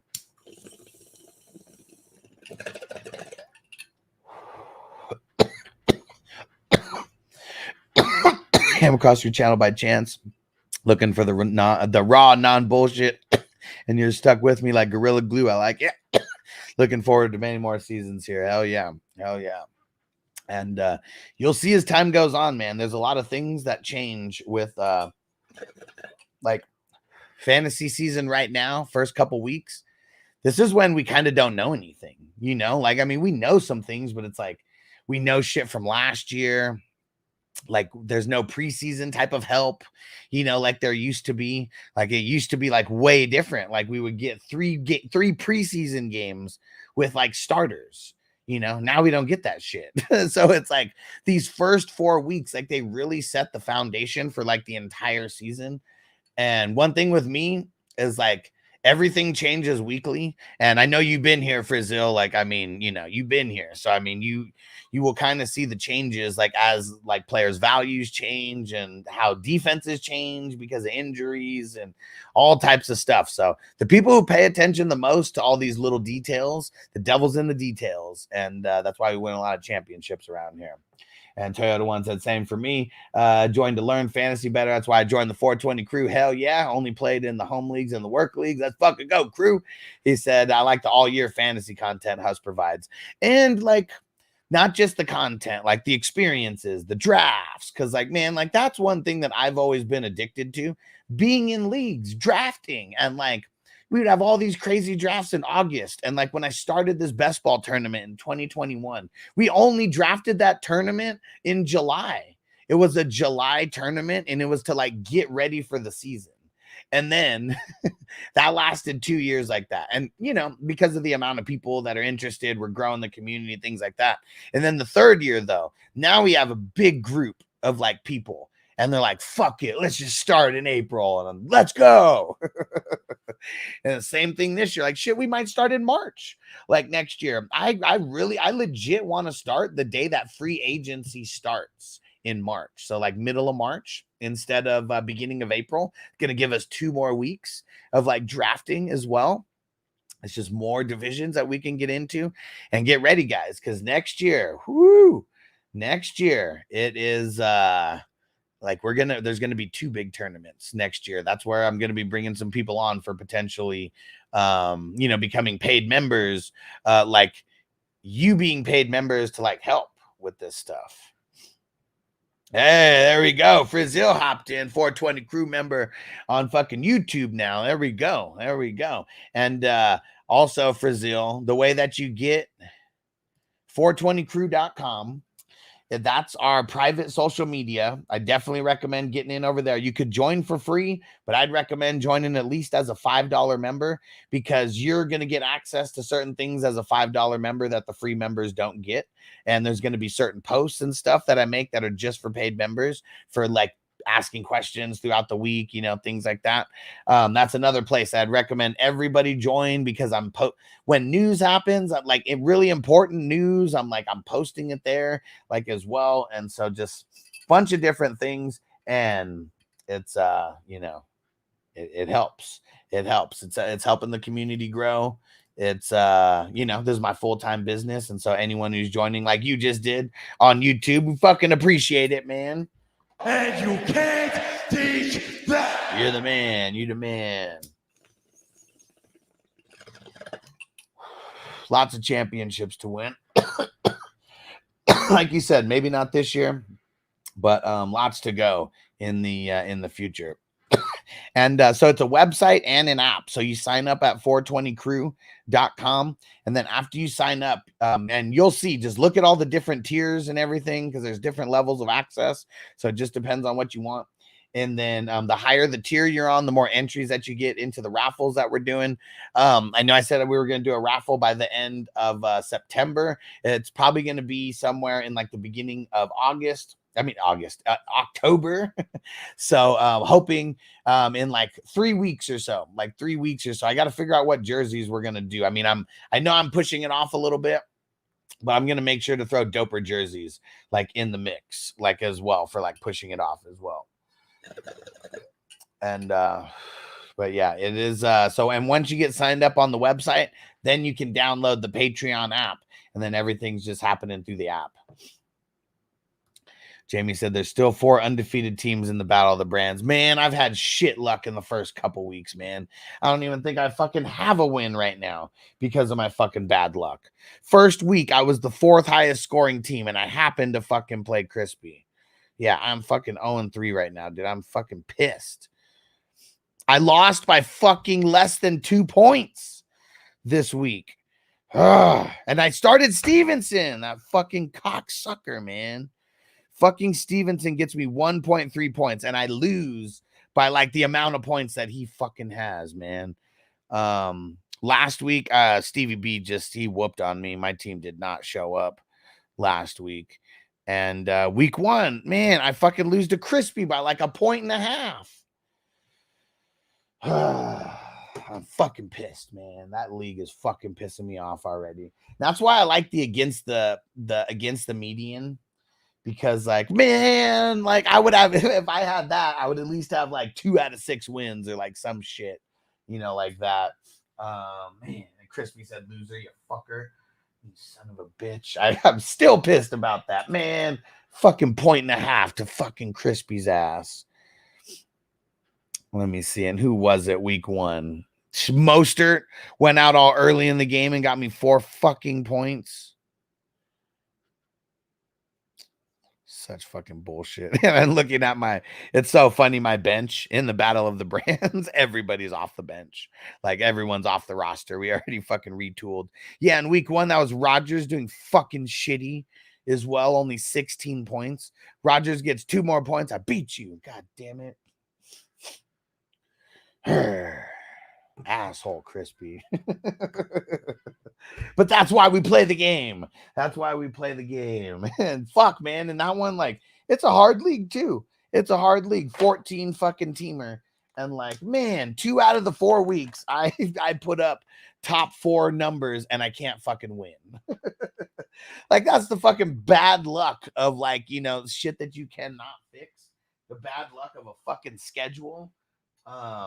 Trust me, I like all these leagues that I play in, and I know that people, you know, you may play in a couple leagues and you're like, fuck, I went up against the top scoring team. Man, I swear to God, like, imagine being in like 60 leagues and in like 5 or 10 leagues going up against the top scoring team. Because I swear it's like that for me every week. Swear it's like that. What up, Pam? What's going down? And said, I like the median thing. It's interesting. Yeah, and see, and I almost want to make it like a normal thing. I mean, it's kind of hard to get people behind it because, like, it's newer and it's different to, like, a lot of people. So, like, what the fuck? 2 games a week? Like, what? And then, you know, if I explain it and everything, they'll kind of understand.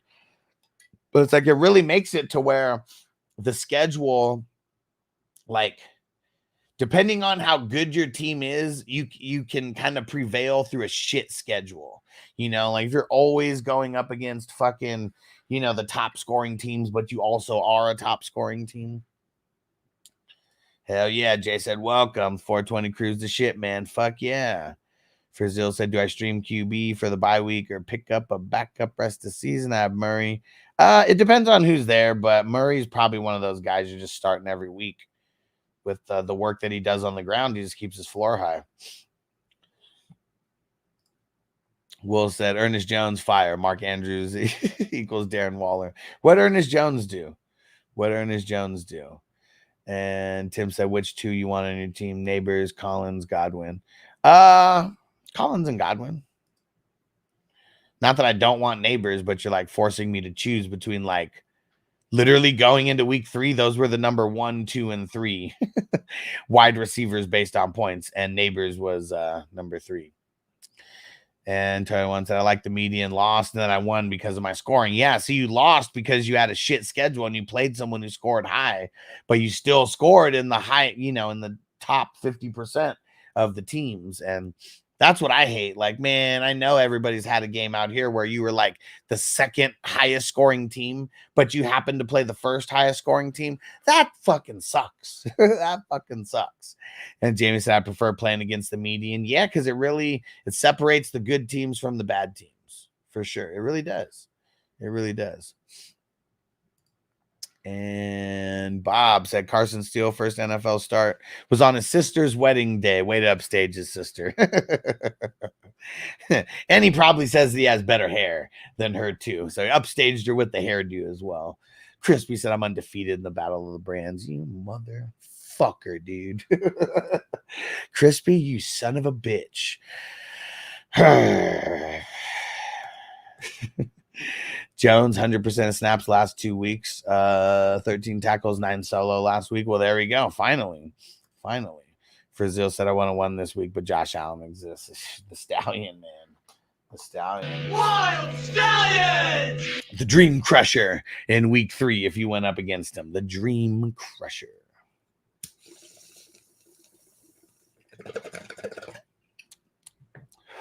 All right. We've been rocking for about an hour and a half. It's going to be time to get into the IDP waivers very, very soon here. I need to add some of these. I need to add some of these squares to the board real quick. We got the Cowboy game this week, guys. We got the Cowboy Giants. That's Thursday. Filling up that board right now. And then we got Sunday night game going. And then we got 2 Monday night games going. So I'm not going to do a Sunday day game this week. I know I filled the Sunday day game, but it was I had to buy a lot of squares to make the Monday night games happen. So we're gonna switch up the strategy this week. No Sunday day game, and just gonna fill the Monday ones in advance.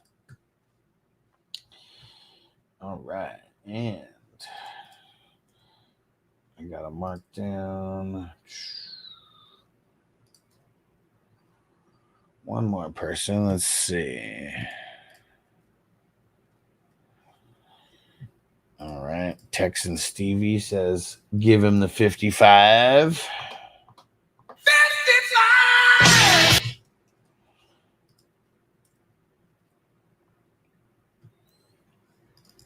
All right.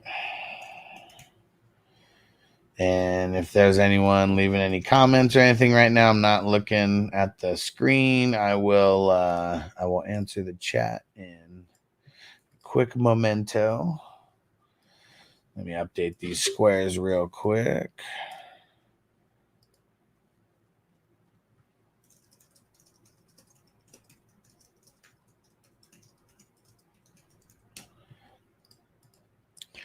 All right.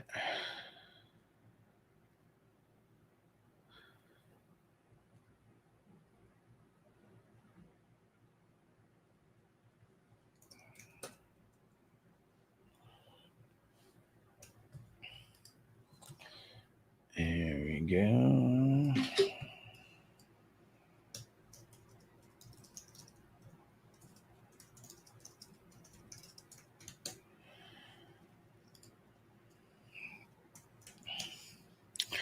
All right. Here we go. Back at it. And Jamie said, I think it's me, Crispy, Peacock, Johnny, still undefeated. Urgh.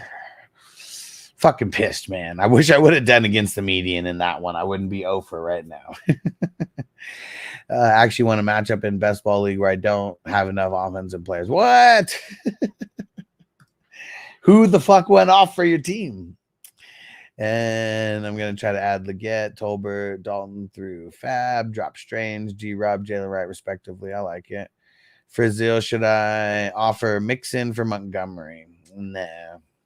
You want to work that a different way. Will said I need some bastards to score. Give me some points in best ball. I need to hold on to Benson though. See, it's funny because when you talk about best ball and you're like, I need to like not drop these guys, like it always makes me laugh because like I know that there's leagues like that. Next year I'm gonna host some leagues like that as well for the people like yourself who like want to get into leagues like that. But man, that's just a glorified like I don't have to pick who to start league. Like, it's really just like points, like max points, right? Kind of. Hey, there we go. Toker1J. There we go. You figured out how to change your name. Let's get it. Skeeter, would you trade Aaron Jones and Jaden Reed for CD Lamb? Yeah, but like, who would trade you CD Lamb for Aaron Jones and Jaden Reed? Yeah, if someone like sent that to me, fuck yeah, dude, I'd hit accept right away. But nobody's gonna send you that fucking trade. And if you're talking about you getting Aaron Jones and Jaden Reed and you giving up CD Lamb, please don't do that. Please don't do that. And Frizzio said drop Yoshi and Jalen Tolbert off waivers. Who else is there? Who else is there? And well, Will, of course you think that it works best, but if you don't win, you're not going to think it works best, because this means starts and sits don't matter. And like, they're like, I don't know. That's just crazy to me. It's crazy to me. And like I said, I'm going to host some leagues next year like that for the people who want to get into that. I'll never fucking play in it, because that means it's going to be a lot more luck than anything for a lot of people. I probably would do really good in leagues like that, because most leagues I usually have, you know, I'm up there in like max points and things like that. But I don't know, man. I don't know. I can't personally get behind it, because like, I want people to win and lose based on their starts and sits. Like, especially the person that I'm going up against. Like, you don't even have to set a roster. That's tough. That's tough. And will Keaton Mitchell have standalone value at any point this season? Yeah, probably not. Probably not. But when we have these weeks where it's like 6 teams on bye, I mean, man. Said I agree with you on that. I went with this format because guys were not following their teams, made for a stale league. Well, I mean, you're definitely just getting into the wrong leagues then, you know? Like, I don't know. I don't think you've made your way into any of our leagues though, right? I don't think you have. I mean, maybe best ball, but I can't remember. Mr. Vengeance, trade Lamb for Godwin and Garrett Wilson. Probably not. Like, Lamb is just going to have so much volume by the time the season's over. Josh said, bro, I'm getting killed. I got 2 questions for you related to Dynasty. Which defense? Oh, man. Dynasty defense. Oh, my gosh. He said, which defense or defenses do I drop to get out of? Wait, what? I mean, Green Bay has been like one of the best, like, you know, out there. What the heck am I doing with Andrews and Likely? They're my top tight ends. I mean, you're pretty much, you know, you're sticking with them. You're sticking with them. I mean, there's nothing else you can do. Can't really trade for them. Can't really drop them. But I'm confused about the defenses. Like, you have all those 4. I mean, in Dynasty, don't you like need to roster a bunch of defenses?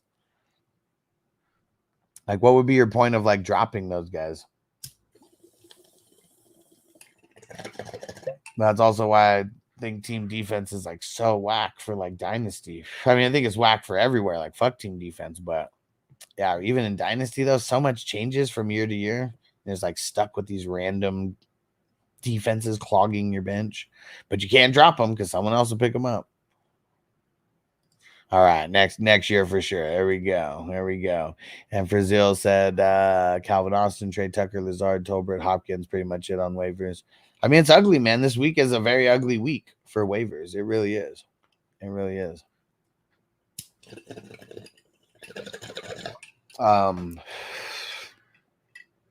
Yeah, it's like whoever you pick is probably going to be on your bench anyways, right? Like Hopkins. Teams just keying so much on Ridley, but there's going to be like, I don't know, Lazard might actually be good over the next couple weeks because the matchups are so horrible for Garrett Wilson. Skeeter said, what about Aaron Jones and Jaden Reed for either Mike Evans or Devontae Adams? I'm the guy sending those.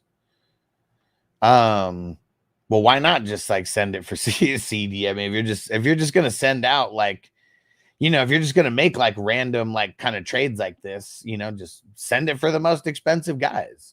But like, What you need to be targeting, you want to get rid of Aaron Jones and Jaden Reed. I mean, I know you're like trying to target like these super specific like wide receivers right now. You need to be targeting teams.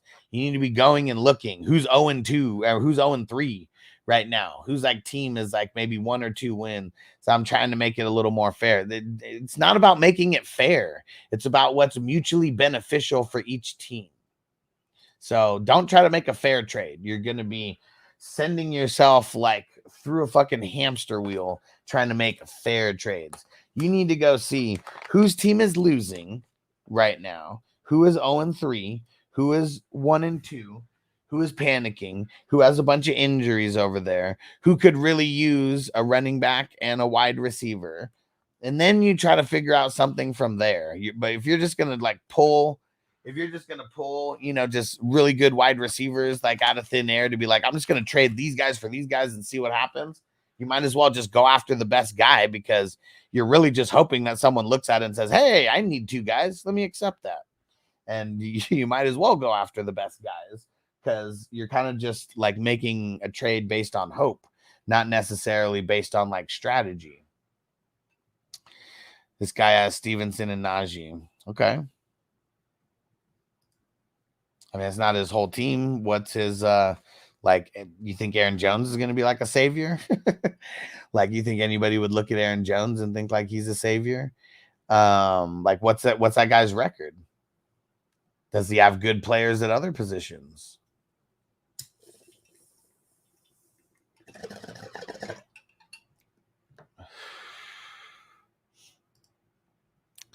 And Sal said, realistically, you're only going to have 1 to 2 teams each week that it makes sense to trade with. Lots of teams make sense in a vacuum. Yeah.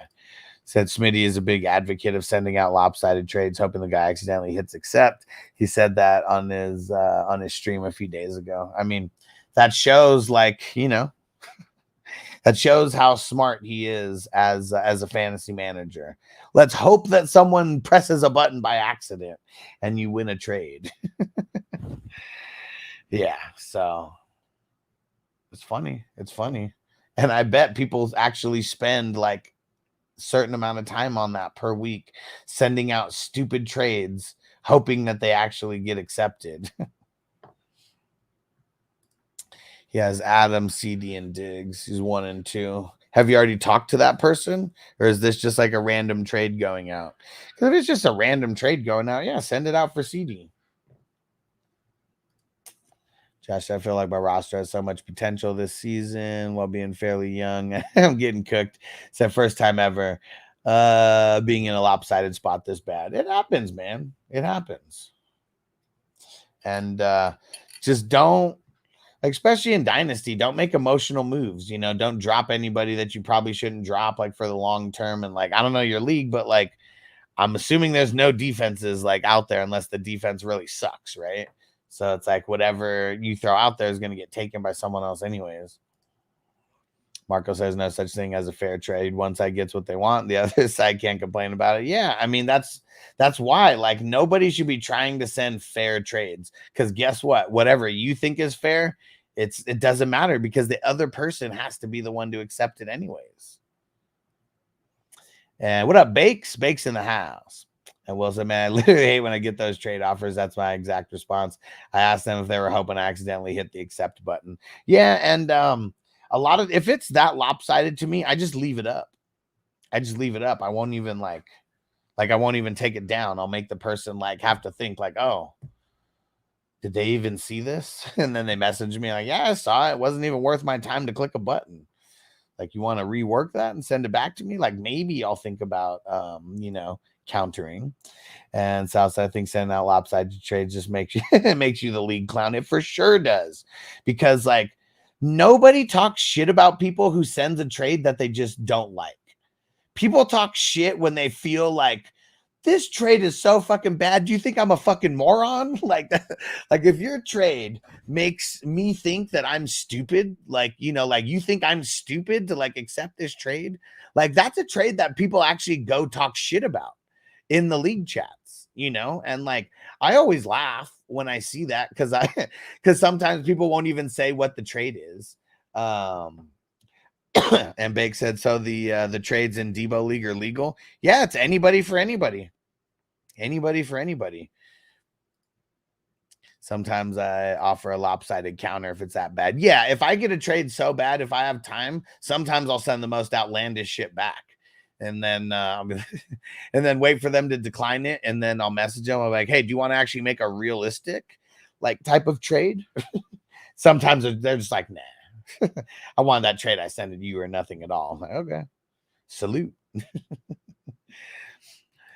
And because Bakes, the last couple years in the Debo, it was only starter for starter, and then everybody started sitting their bench. Like it happened for 2 years, and like it just got so annoying to like me where that was just like the strategy at one point, like taking the losses versus any good team, and like I don't know, it just sucked. It felt like it was not ruining the integrity of the league, but making it to where people aren't putting their best foot forward trying to win every week. Sometimes, even putting your best foot forward, you're going to get your ass kicked. But like, that's kind of the point of a league like this, right? It's like you either smoke or you get smoked. My grandmama gave me that chain. Oh, man. And Jamie said, give me Chase for Lazard and Chuba. Oh, man. Something crazy, right? Will said from Yahoo, Keon Coleman is only targeted 24 touchdown catch. He also missed 2 first on the series. You can't start him right now, but you probably should roster him. I mean, it's pretty much what I said last week, even before this game. Sal said it's a bad mentality thinking you're starting with a weak offer is good. Eventually, people start rejecting even fair trades because they won't give you the time of day. Exactly, and that's why I'm like such a huge advocate of like not being that person in a dynasty, because like if you can't trade in a dynasty, it's probably going to end up being a boring league, for you. Like if you can never trade like ever because nobody wants to fuck with you. Like I've made some lopsided trades, but it's like they're all mutually beneficial. Like, I mean, shit, there's been lopsided trades where last year I got Josh Allen and I traded 6 players and 2 of them were fucking Tank Dell and Kai Ren. But it's just because I fucking drafted those guys at rookies. I was willing to overpay so much on Allen. But even the person who traded him to me, he's like, bro, now you're going to have Mahomes and Allen. The league is going to hate me. I was like, hey, anything could happen. Anything could fucking happen. I'm not guaranteed to win this league because I got Mahomes and Allen. I will say that it looks very good. I think I'm 1-2 right now. So like in this, like my entire team is stacked. But I've gone against the top scoring team in the league twice in 3 weeks. And I was the second highest scoring team both times. Oh, it hurts. It hurts, doesn't it? The team suspension doesn't sound good for Coleman. Wait, what?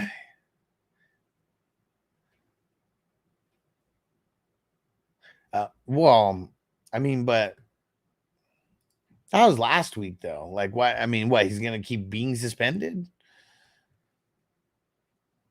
I mean, it's good that it happened on a week that nobody wanted to play him.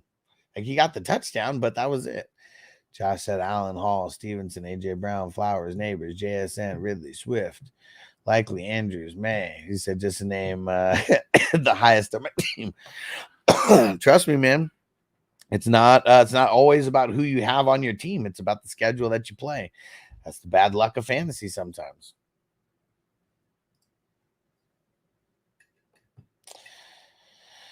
All right. And we got to get ready to get into the IDP. He said, like the guy in my home league sends me offers, backs it up with keep trade cut screenshots. Yeah, man, those people are the keep trade cut people, like the most annoying people in the world, just right next to the people that correct your grammar on social media. It's YOU''RE.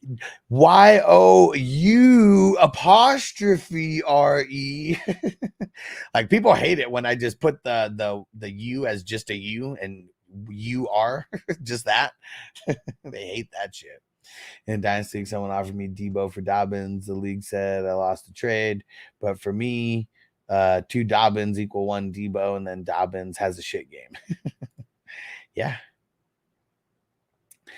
Josh said I had players with 0 and 0.3 negative. Yeah, it hurts, bro. It hurts. I feel it. Will said I'm a grammar Nazi. You're up there, man. You are up there with one of the worst types of social media people then. Because English, like, come on, man. It's always been slang. It's always been shortening, things, words, whatever, like just shortening them to make it easier. And so, man, I really hate the grammar police. Like, I really do. Like, nobody would ever be the grammar police in real life. Never.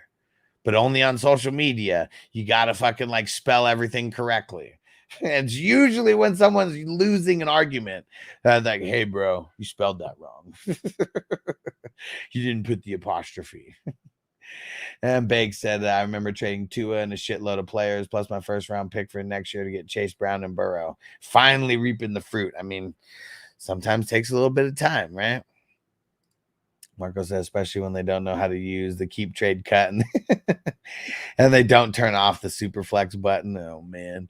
Will said, well, I guess it's because I used to be an editor for a magazine. You should see some of the shit I had to go through and try to make sense of it. Well, see, that's different. People are getting paid for that. You're getting paid for that. I'm not getting paid for making a social media post or commenting on a post. So you either understand what I'm saying or you don't. And if you don't understand, say that.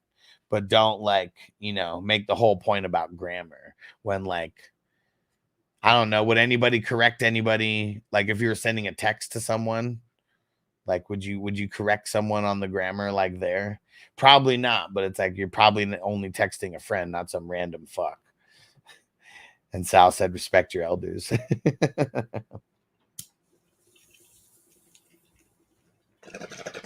There's some elders that don't deserve respect, man. I'll tell you. That's one thing for sure. People don't get extra respect for the jobs that they do in the world. And people definitely don't get extra respect for being fucking older than me. I'm not saying I respect everybody until you deserve to be disrespected. And if you deserve to be disrespected, I'm probably not the person to be around because, man. Tucker 1J, I'm for show shortening the grammar. We the Cajun speaking peeps down here in the swamp for the truth, bruh. For the true, bruh. Will say if I make a mistake, texting someone, I'll make a new text correcting my grammar mistakes for real. Sometimes I do that. I mean, now since the iPhone, if you're sending an iMessage, you can actually literally edit the text. And sometimes I'll do that. Also depends on how busy I am, because there will be times when people will know that I'm busy and I'm texting a million people at once. And even yesterday, someone was kept messaging me on Facebook about the squares. Like, bro, the game's about to start. I'm like, bro, every time you message me and I have to message you back, that's you stopping me from messaging somebody else to buy these squares. And he was like, my bad.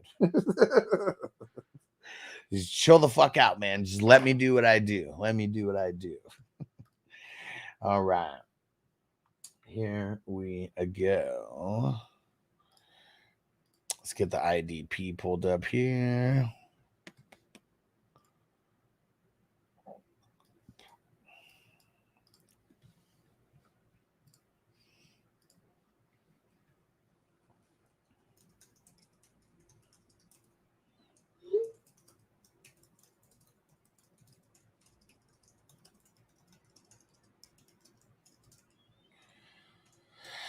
All right.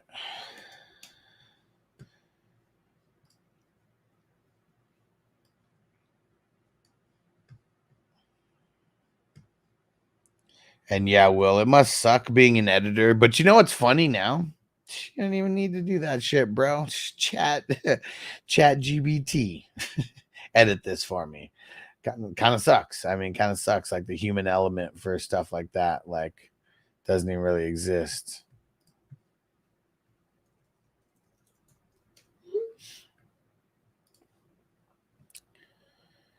Where? Oh, there it is.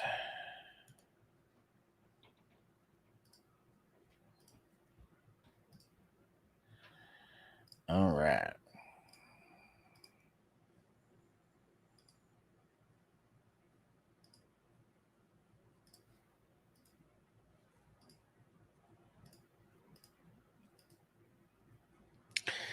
There wasn't a bunch of super high-end IDP play this week. And Big Sam, I'm not a grammar Nazi, but if you say something wrong or pronounce it incorrectly, I'll correct that person to avoid them looking stupid in the future. For sure. Yeah, exactly. I mean, that's different. Like, there's so many people. Like, I fuck up on people's names, you know? Like, I don't know. I see names a certain way and pronounce letters a certain way, you know? And, I mean, there's been people who help me out, you know, with that. And usually you tell me once and, you know, I got it. But yeah, I know that there's like some people who like, man, they fuck up on players' names like so many times. I'm like, bro, it's not that. I've already told you 10 times. Yeah, in person or yeah, and online. Yeah, for sure. Because I know you've helped me with a couple people. You know, a couple names that I was mispronouncing, whatever it was. I'm sure you remember. I can't fucking remember. 1 said, not unless it's graded like an essay report for some school or who gives a fuck. Yeah, exactly. It's only to be a troll. For sure. I always found that if you want to make a point and sound educated, your grammar needs to be on point. For chatting in here, nobody gives a shit, or at least I don't. Well, yeah, for sure. But like, what's the difference between here and social media? You know, like what's the difference between here and like Facebook? But like, that's where the biggest grammar Nazis exist. So it can't stop me from looking stupid. Man, remember Day and fucking Friday? Man, players fuck up. I fuck up every day. Oh man. All right, let's see here. Oops. There we go.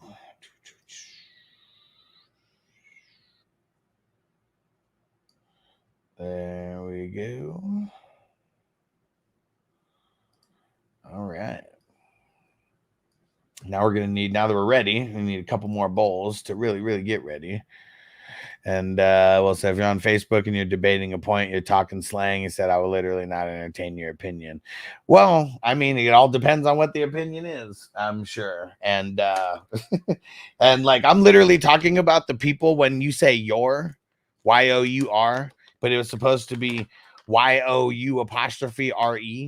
Like, I'm talking about grammar like that. Like, I'm not talking about someone speaking in full Ebonics or fucking Bayou slang, you know, like Toker 1J was talking about. I'm literally talking about little grammar things like that. Oh, it's not T-H-E-R-E. It's T-H-E-I-R. Like, that's what I'm talking about.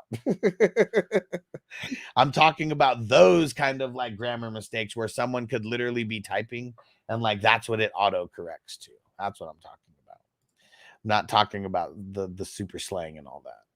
And he said, only thing I respect though is how somebody pronounces their name and what name. Said they want to be called by, respect their wishes. Those ain't 20s, them 10s, but you know, but I keep them clean. I was on the way back to them hood to get them 20s, them 10s, you know. But I keep them clean. And Marco said, like a trainee at a place I used to work gave me a note with orders from correctly. I correct his grammar and he puts it everywhere. I could see it. Yeah, like 22 mistakes in 21 words. Even spelled his name wrong. Oh man, that will. Your pants are too loose. Man.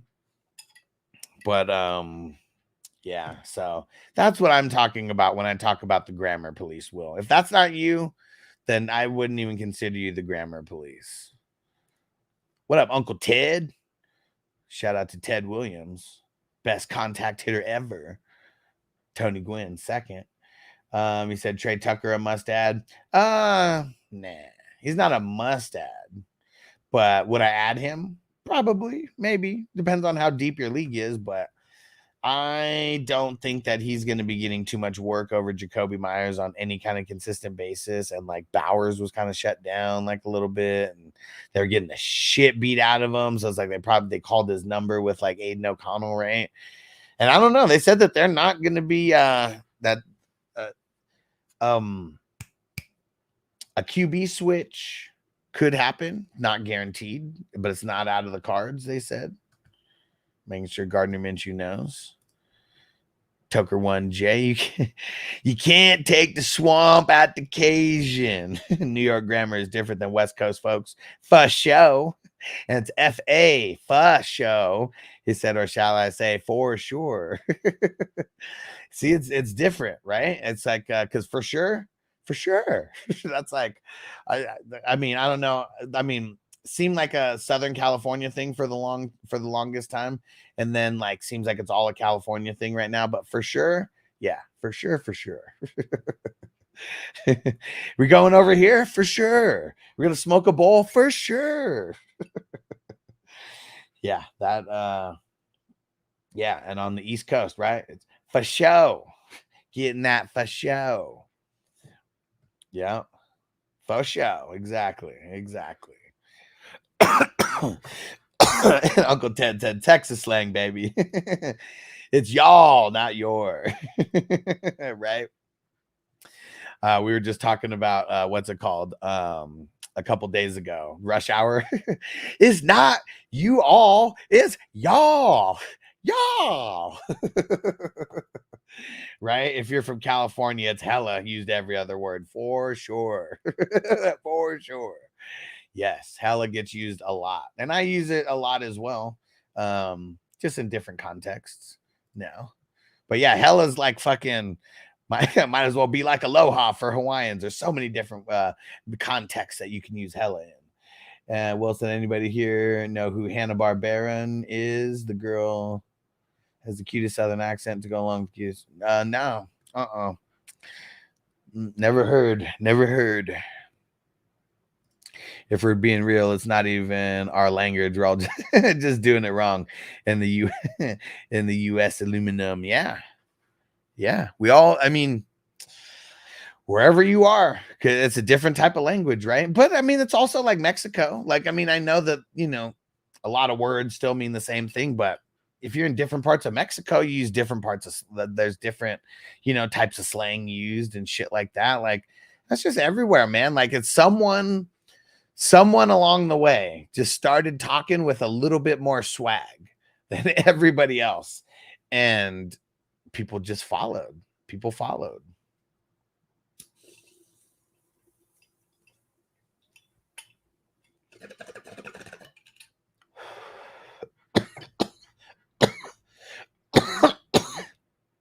Aluminium. If you ask a Brit, that's funny. You speak some sort of English according to British. Yeah. I remember when there was this dude who came from like Australia, and he was like teaching us like Australian English, and so funny. Just like the tiny little differences. Because I felt like in Fresh Prince where he's teaching them the words, he's like, "What's that?" He's like, "A clock." And Will was super crazy. Oh, a clock. I always laughed. The trunk, it's called a boot. Like, man, how is a trunk called a boot? That makes no sense to me. And talking about accents also from different areas of the country is different, not only words. For sure. For sure. What Will put in there? What is this? What did he put in here? Oh. Yeah. She's all right. Looks a little too rednecky for me.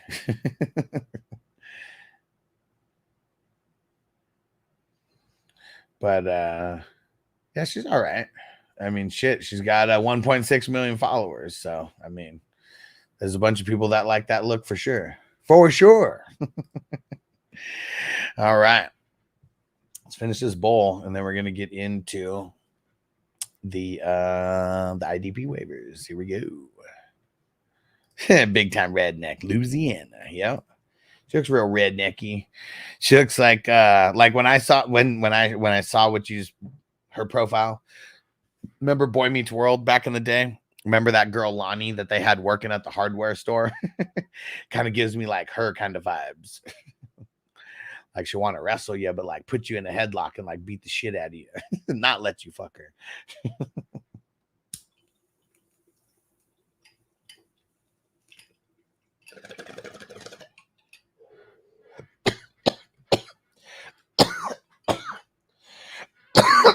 All right. Oh yeah, I gotta pull up Yahoo right now because I gotta get the percentages. Whew. So Topanga was it when I was a kid. Yeah.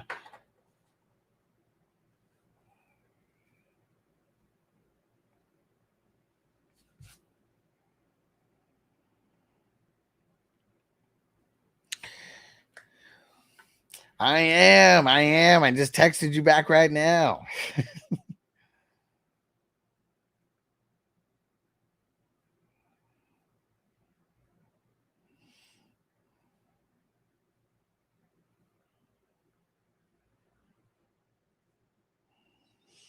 One second, guys.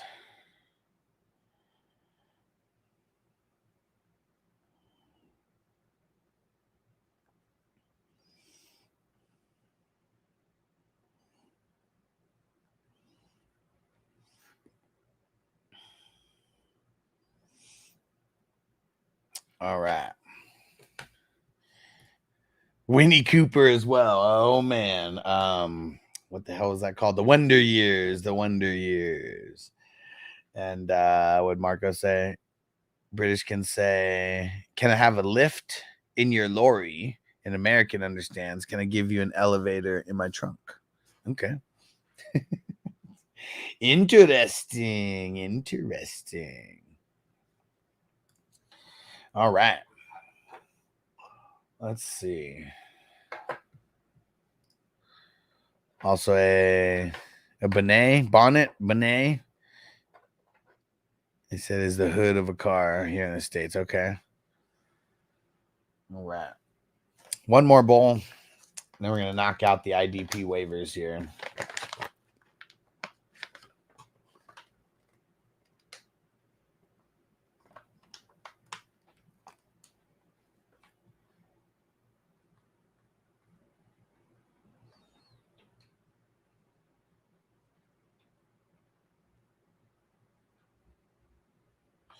All right. Yeah, Will.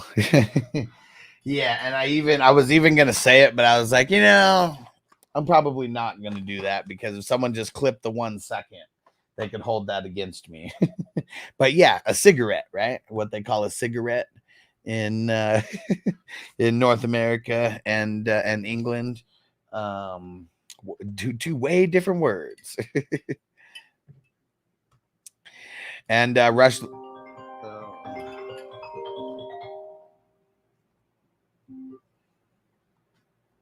Stupid spam numbers. And Rush Sword said you control links if they're posted in chat. I always thought they weren't allowed. So they're allowed from mods. And let me know if you want to be a mod, Rush Lord, and and then you will have access to be able to do that. So only moderators can. And the moderators are the ones, see with the little wrench next to their name. Those are the mods.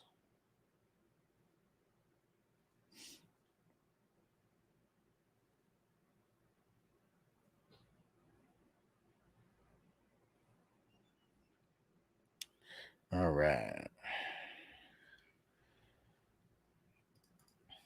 The German word for fat is dick. Oh man.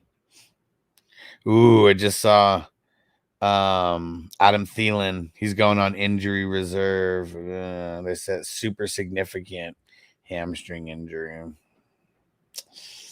Lame, dude. Lame. At least he went out in a blaze of glory. Got us a touchdown on the way out. That yeah, man, that shit sucks. Shit's weak. Yeah, very short-lived. Very short-lived. Fuck, man. And Will said Leggett to the moon. I mean, I understand the next man up theory. Leggett hasn't really shown us much yet. He hasn't shown us much yet. And like, I thought he was going to make his way as like returning a little bit of kicks, but like, is he even really that good of a route runner? Like every time I see him out there, it's like, I don't know. He's just not really doing anything. That's why I think Coleman sucks right now. He's just not really that good of a route runner and getting punked at the line. Let's see. I wonder how much snaps Leggette's even been playing. Between 40 and 60%.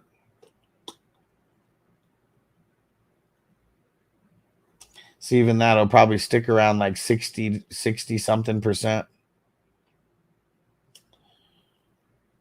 But yeah, I mean, how many targets does he even have? Crazy how he had 7 targets in week 1 and then 0 in week 2. Then had 3 with Dalton. But yeah, like he just locked in on Deontay Johnson, man. He really did. Especially after Adam Thielen went down. So I'm just messing around. Still gonna grab my dynasty keeper. And it's great, like it's crazy that he's even available in any kind of league that's called the dynasty. It's just insane, man. It's insane. Toker won Jed, dropped Leggett in several places. I mean, if it was redraft, I mean, you know, super warranted. Super warranted. All right.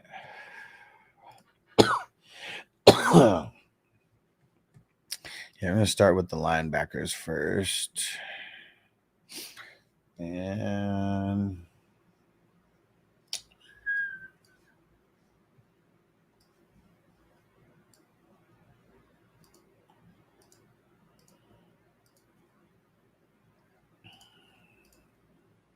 oops. Didn't mean to do that.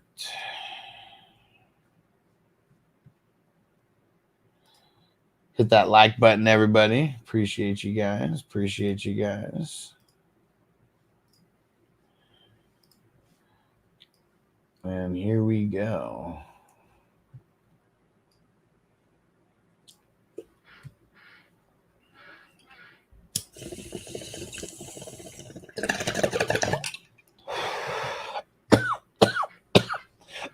All right.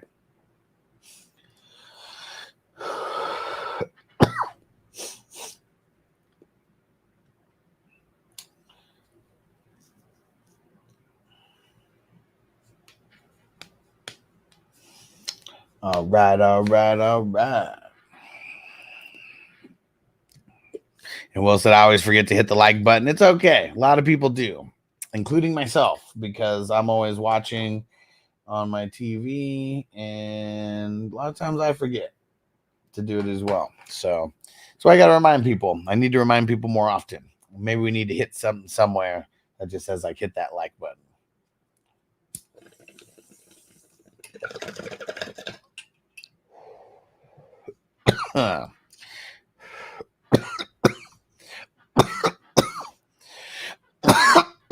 All right.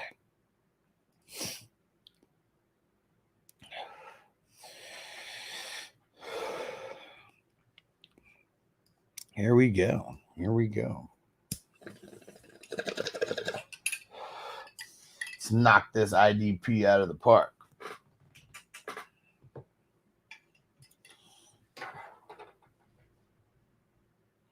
No way. Marco said I lost a great match by 0.01 because Jaden Daniels kneeled. I've been there, bro. I've been on both sides of that before, and boy, it sucks. I mean, it's awesome when you win like that, but, you know, it sucks when you don't. That's for sure.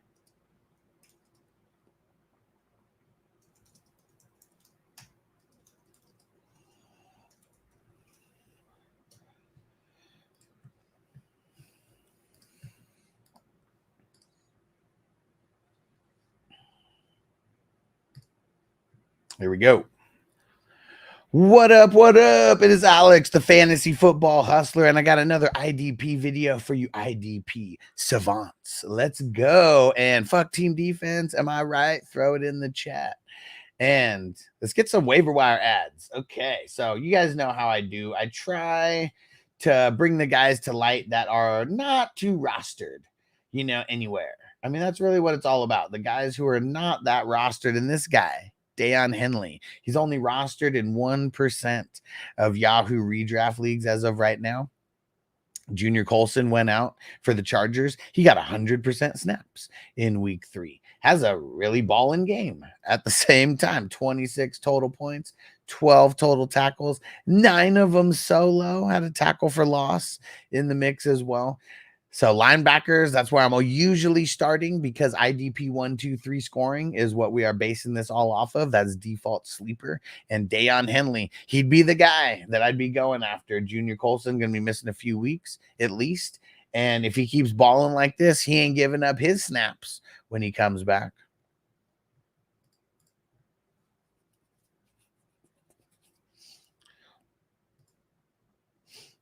All right, let's see.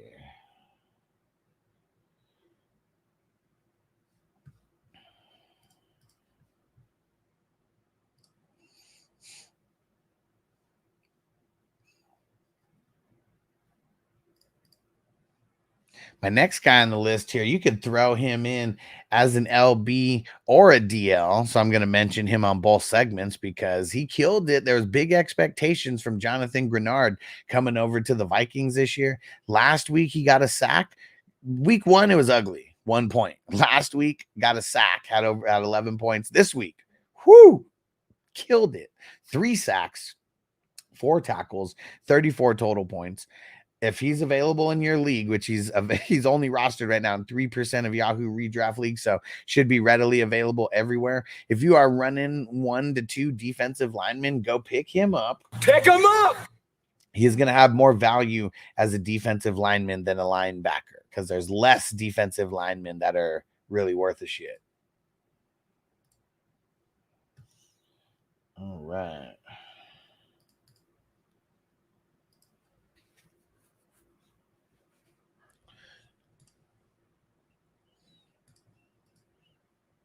Next guy here, Kenneth Murray, the man who I keep hating on. But teams, they go up against the Titans and teams are running, all over them. And 2 weeks in a row, he has 8 total tackles. This past week, he mixed in 2 sacks. I doubt that he is going to be doing that on any kind of consistent basis.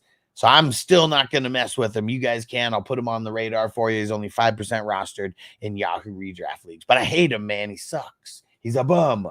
He's a bum. He was a bum then, and he's a bum now. Not falling for it. All right.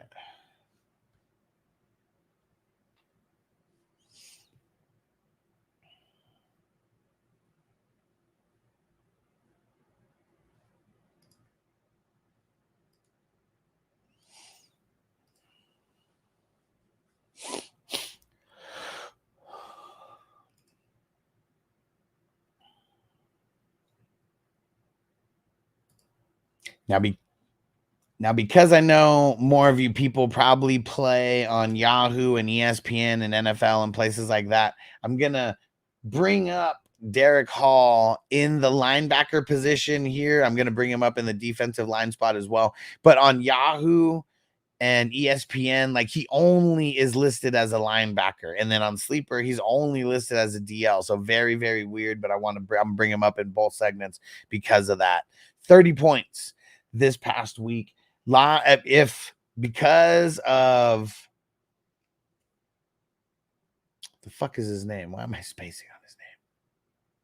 Because of Leonard Williams going down, Derek Hall got a lot more snaps in this game, and Leonard Williams went out at the very beginning of the game. Let's see how Derek Hall's snaps changed from last week to this week.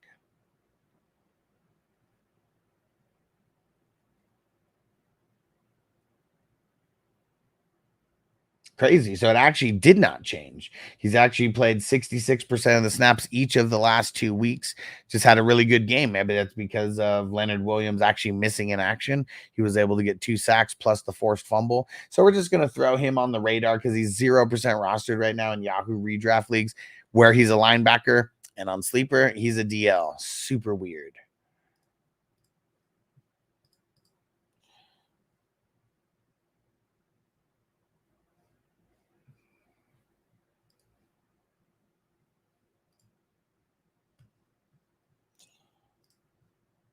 This next one was really weird.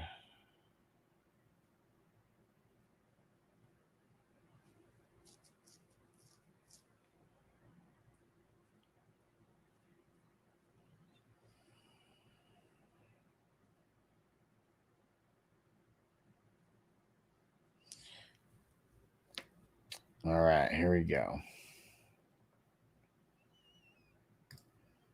This next guy, not a household name at all for the Steelers. Nick Herbig. Never heard of him.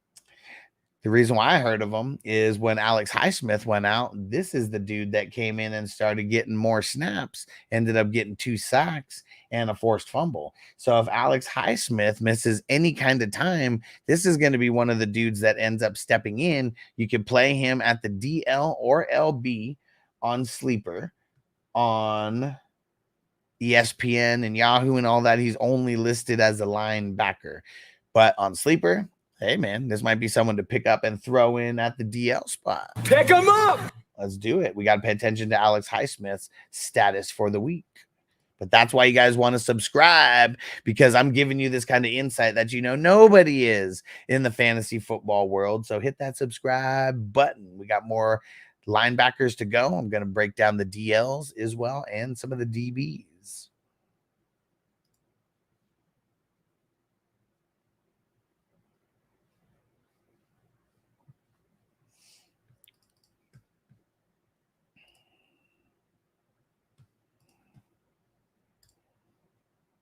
Oh, man, here was someone that I told you guys to pick up last week, Kyle Van Noy. Pick him up. He got hurt in week 1. He pretty much got his eye poked out, because Captain Insano shows no mercy in week 1, but then comes back in week 2, 27 points, 2 sacks, comes back in week 3 versus Dallas, 25 points, 2 sacks. I know Josh Allen doesn't take a lot of sacks. He's going up against Buffalo this week, but on Sunday Night Football, I find it hard to believe that you just have 2 guys who you're ready to deploy who can get to the QB more often than Kyle Van Noy, especially guys we're just picking up like off the scrap. I'm going to talk about him in linebacker and DL because you can play him on Sleeper in the linebacker and the DL spot. Everywhere else, you can only play him as a linebacker, though. So I know that's one of the things that kind of sucks, but that's why I keep telling you guys, move to Sleeper.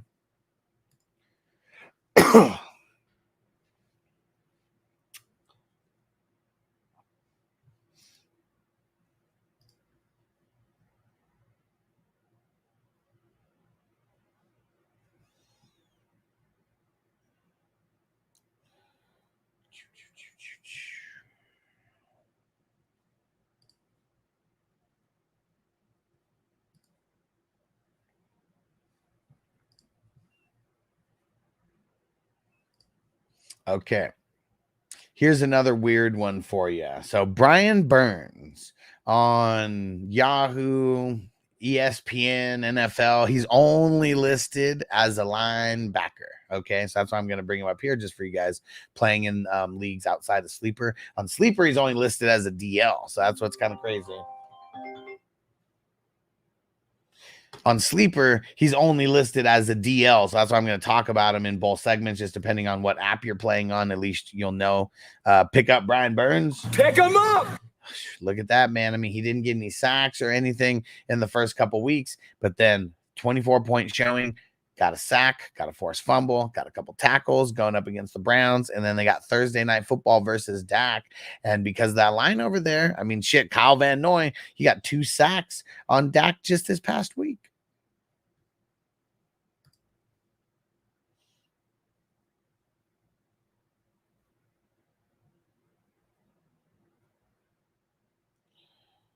All right.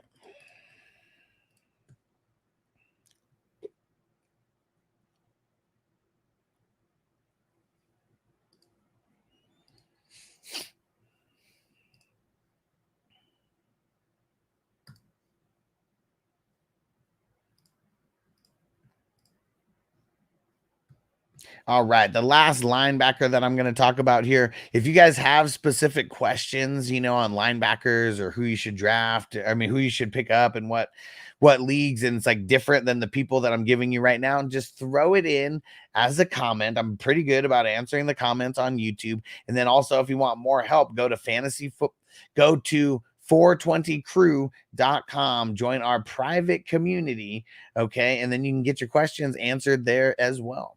But the Van Ginks, man, and I've been talking about this guy for a couple weeks. He just keeps having 20-point performances. He's only 10% rostered in Yahoo redraft leagues. He has 1 sack in every game so far, and he's killing it over there. They have so many good players on defense. It's hard to key in on any of them. And yeah, so Van Ginks, if he is still over there, that's Andrew Van Ginkel, but we call him Van Ginks around here. If you are available to go pick him up, please do it. Pick him up. I know in Yahoo, ESPN, all that, you can only play him as a linebacker. On Sleeper, he has the dual eligibility, DL and LB. I still like picking him up as a linebacker. I mean, shit, he's touching almost 20 points. He's touched 20 points every week. I mean, this week he did get a QB hit, so he only has 19 on like Yahoo, but he's hovering around the 20 points. Like, he's killing it, man. He's killing it. So pick them up. Pick him up. We got subscribe if you only cared about the linebackers, and we got defensive linemen to go, and we got DBs still to go. I will be your biggest IDP resource, hands down, throughout this season. And if you want to get into IDP leagues like starting next year, hit me up because I got leagues. Toker 1J Van Ginkel is the guy. He's my guy in a few. Fuck yeah, man. I have him in so many leagues in like Dynasty because I've just like had him for like years now because he was doing good when he was with Miami. But a lot of it was like, Jalen Johnson or Jalen Phillips. I mean, when he went out, Van Ginkel, boom, snaps rise, fucking killing it, just like destroying the game. And dude, these fucking spammers, fake numbers, stop calling me, man. Jesus Christ. Dude, what the fuck, man? Leave me alone. And Bake says, because no one wants to face Mad Buki. You damn right. You damn right. Like, if Mad Boot, like, could you, like, imagine if you got a point for, like if someone had to double team you, like if you got like a point for that, because that's like so many things happen for that. And these defensive tackles, who are like, even, just some defensive linemen, not even necessarily defensive tackles, but DTs, if you're a beast, like you're getting double teamed, and if you're a beast, you're probably getting through those double teams, like either way. But it's nuts, man. Like, I wish there was a way to do that. Like, if you got double teamed, you get like a half a point or like some shit like that. Like, that would be cool because it's kind of bullshit, man. When almost like with the wide receivers, and tight ends, like if you get double teamed or triple teamed, you get triple teamed on one play, that should be like a point. You get double teamed on a play, that should be like a half a point, just because like you took so much from the defense. And maybe one day when we have our own fantasy platform, maybe that'll be a thing. All right.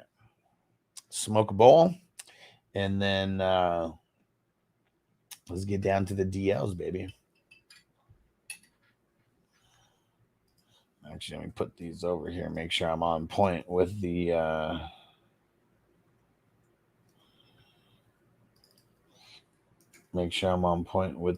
what's it called? With the timestamps. Still never fixed the timestamps from yesterday. Fuck. So many things, so little time. Oh, and I know the people who are listening right now are like the hardcore because it's kind of dwindled since I started talking IDP with like the people watching. If you have some specific type of advanced analytics stat that you want me to cover, I need people to do research on stuff like that. This is something I just thought of a couple days ago. I'd be willing to pay people to give me certain types of research, but it's only research that I'm going to deem like if it's usable or, if I think that it makes enough difference to like move the needle, and, but that is something that I am gonna, we're gonna figure out some kind of like way that I could pay you for doing that kind of research. But I need someone to come on as an intern, prove that they can actually do this research on a weekly basis, to give me the information that I would need to digest it to everybody who's watching. So just throwing that out there. It would be as a, as a free internship, to start, but if it's something that someone can keep up with the research and it's really good information, I will pay someone to do that kind of research, because that's one thing I know that I cannot do. I know that that's something that I cannot do myself. It's like a shitload of research about certain things. So just throwing that out there. If you think that you are if you think that, you potentially have something that could be very useful, like stats wise, let's talk about that.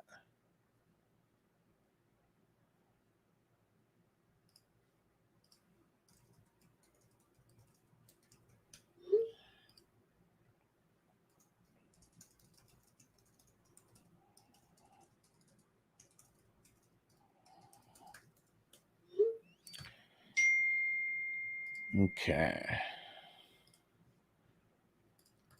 And Brazil, is there a world where you would start Fields over Murray this week? So just remember it's Tuesday, so I'm not in super start sit mode yet. I don't even know a lot of the matchups yet. I'm literally got to go to the schedule to learn the matchups right now. Nah, man, they're playing the Commandos at home. Nah.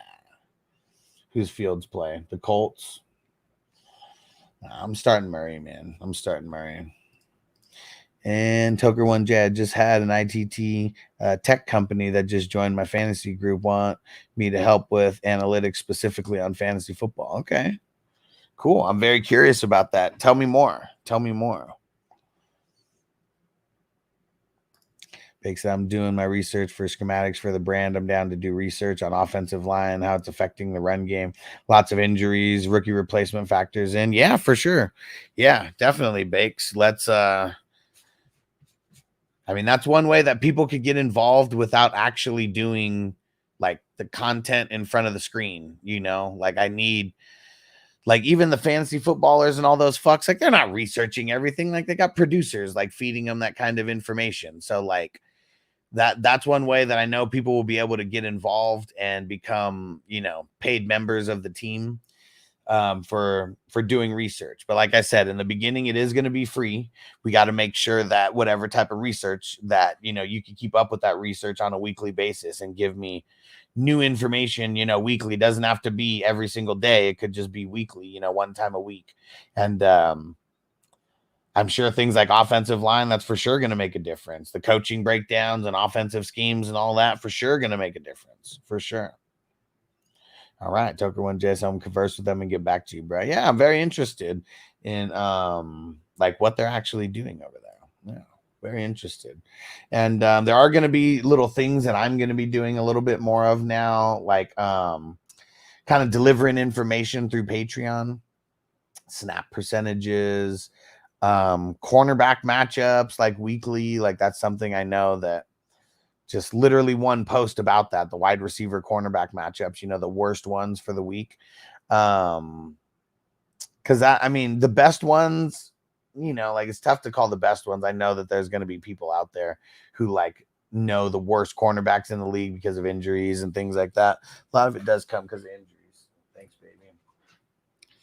All right. We got some Mickey D's. Let's go. Ba-da-ba-ba-ba. All right. Here we go. A lot of good things happening, though, guys. A lot of good things happening.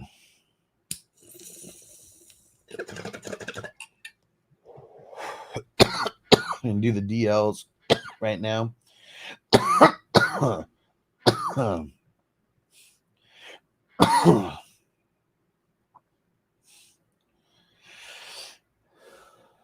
Yeah, like right now, it's like really trying to put some guys on the map who like all the best D linemen are like taken for sure. For sure. All right.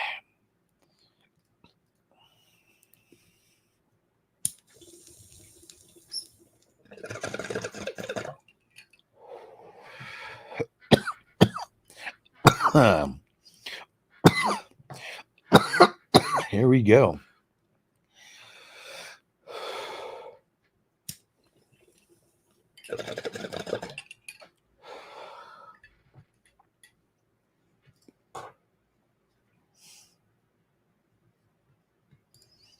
Biggs, I got to shout out Vanessa for hooking it up, homie. That's love right there. Yep, Vanessa, appreciate you.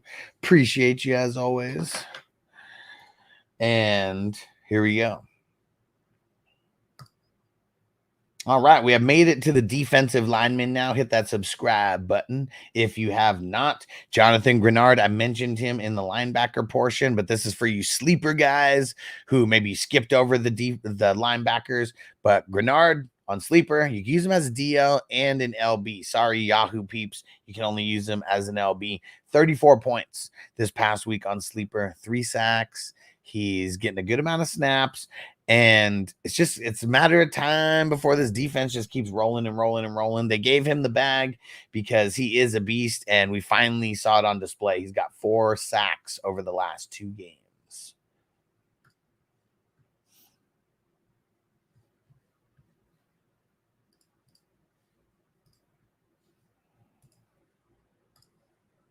If you play on sleeper, Derek Hall is listed as a defensive lineman. Every other platform, he's just an LB. He got 30 points this past week. Leonard Williams went out. And if he misses any kind of time, maybe Derek Hall comes into a little bit more snaps. Maybe it's just a little bit easier for him to get to the quarterback. Who knows the reason? But he balled out with 30 points this past week. He's got 3 sacks on the season, and 2 of them came in week 3. And he had a forced fumble in there as well. So yeah, Derek Hall, if you're on sleeper, you can play with him in the D. You can if you're on sleeper, you can put him in the DL spot.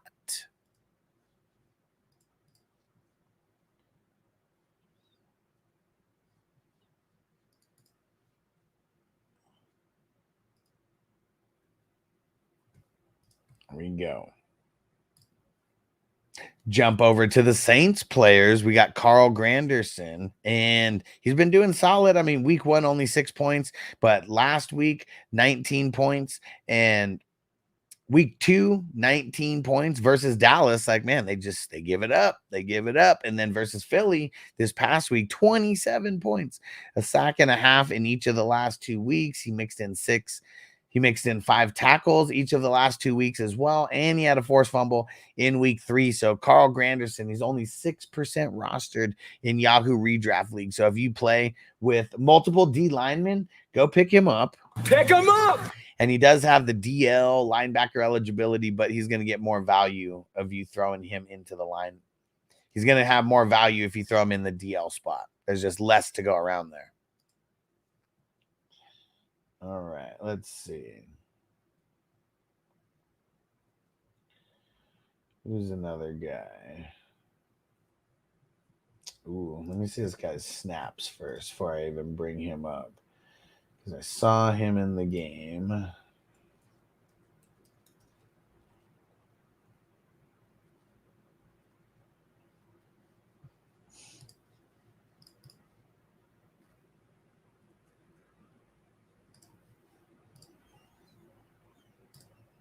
Just a reminder, if you play on sleeper, Kyle Van Noy is a beast, and you can plug him in as the DL. So, yeah, go pick him up if he's available. Pick him up! And that was not what I was going to do. Here we go.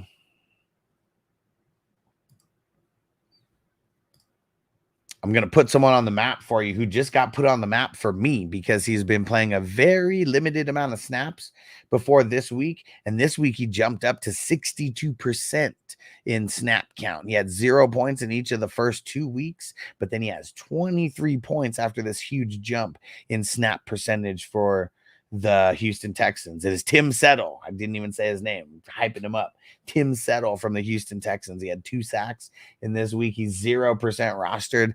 I didn't even know who he was until this week, and I saw him showing out with those 2 big sacks. Pause, and he got a lot of his percentage in snaps went way up, 62% this week, as opposed to the previous 2 where he had 29% and 36%. So his snap percentage been on the rise, and his numbers finally produced here. Okay, let's see. Any other?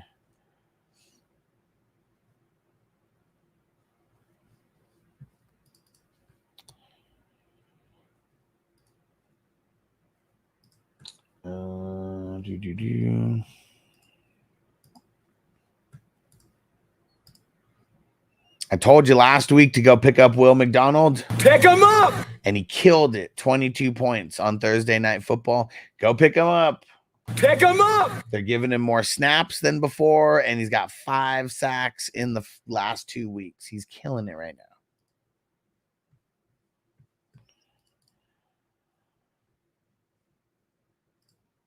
Ooh, this one's going to be good. Let me see the snaps.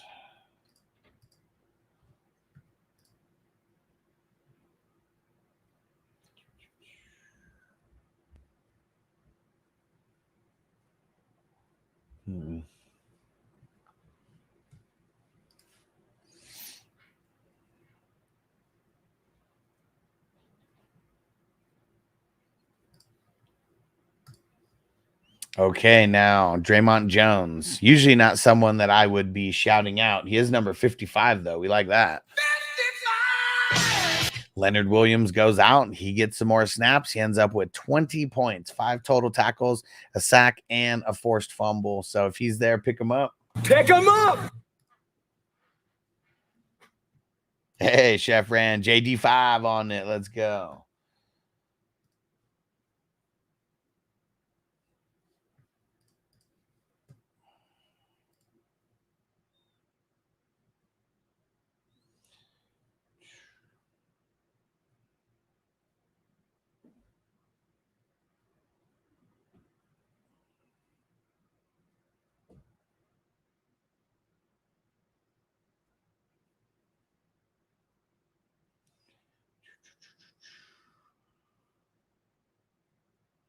All right, there we go.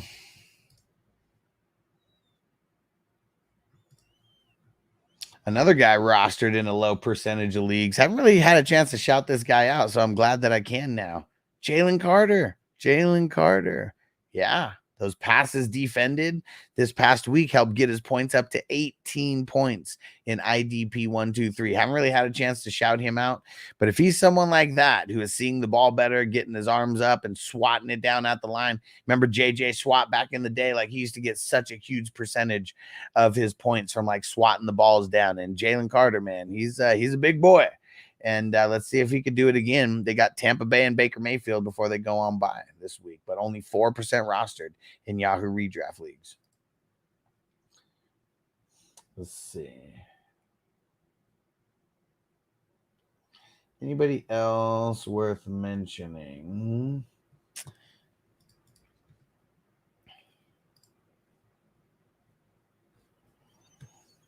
Go check this.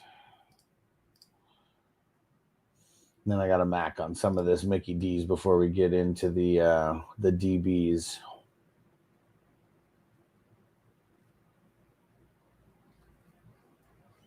Nah.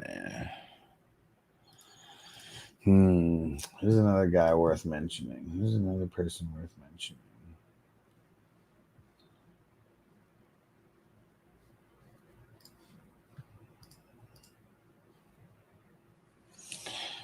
All right. Well, while we're looking, let me see.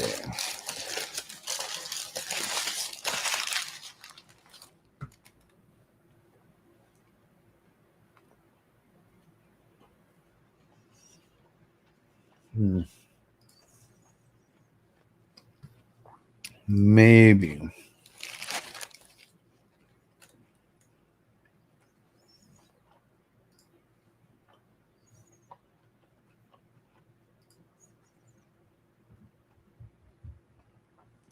Okay, this is going to be the last guy.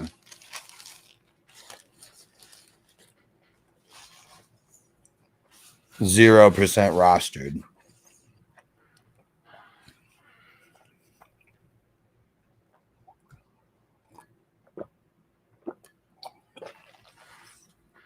All right. The last defensive lineman I'm throwing on the map for you guys. Brian Breezy, question mark, I believe, on the Saints, second-year guy, 15 points in week 2, 22 this past week. He's got 3 sacks over the last 2 weeks. We know the Saints have been streaky, and he's one of those streaky guys. They got Atlanta and KC over the next couple weeks. And I think he's someone, if you need another D lineman, go pick him up. Pick him up!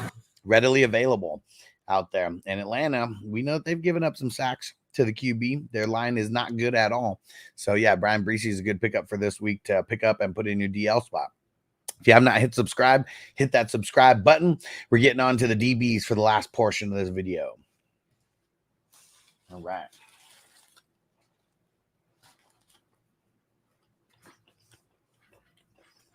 Now time to Mac.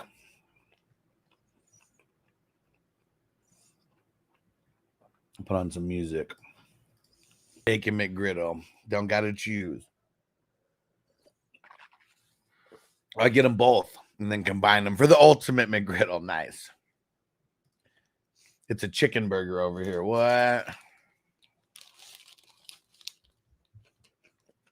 Not a chicken sandwich, huh? Chicken burger.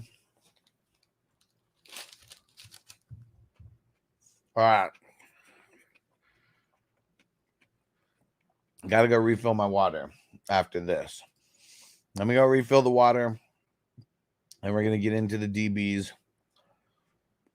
And it's just regular. Article 10A, which states it's a foul. It is a foul if a player lowers his head and makes forcible contact with the helmet against the opponent. The hit on Freiermuth came in the third quarter where James was flagged after launching his body, led by the helmet into the tight end after he made a catch. During the third quarter, Chargers Steelers, you were involved in a play the league considers serious violation of the playing rules. The video on the play shows you lowered your head and made forcible contact to Freiermuth's head. You had unobstructed path to your opponent at the illegal contact. Your continued disregard for the NFL playing rules will not be tolerated. Substantial penalties are warranted when players violate the rules intended to protect players' safety on a repeated basis, particularly when the violations carry with them a significant risk of injury to an opposing player. Oh, shit, man. They're not fucking. And all this is quoted, like, of what they're saying from them within this article. James will use his right to appeal the suspension.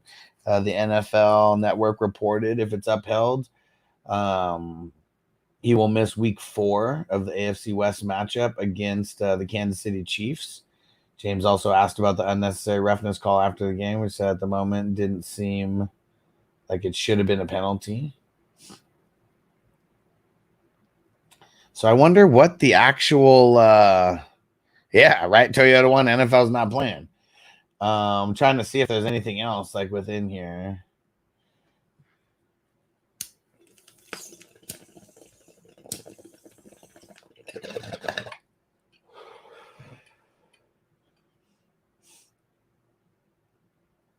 So, I mean, on Yahoo, it says indefinitely. That made me like, what the fuck is suspended indefinitely?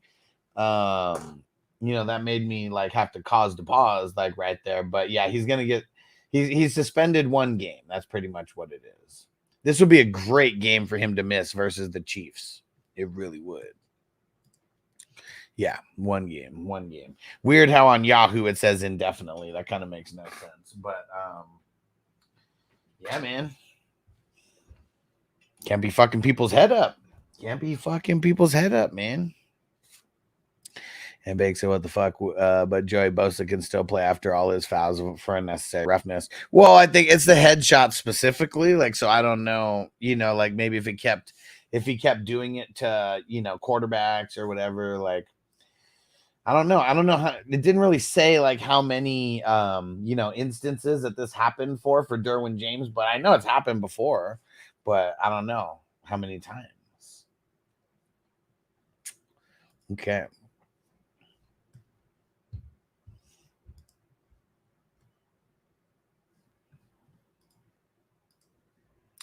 And I'm going to bring that up just as news right now.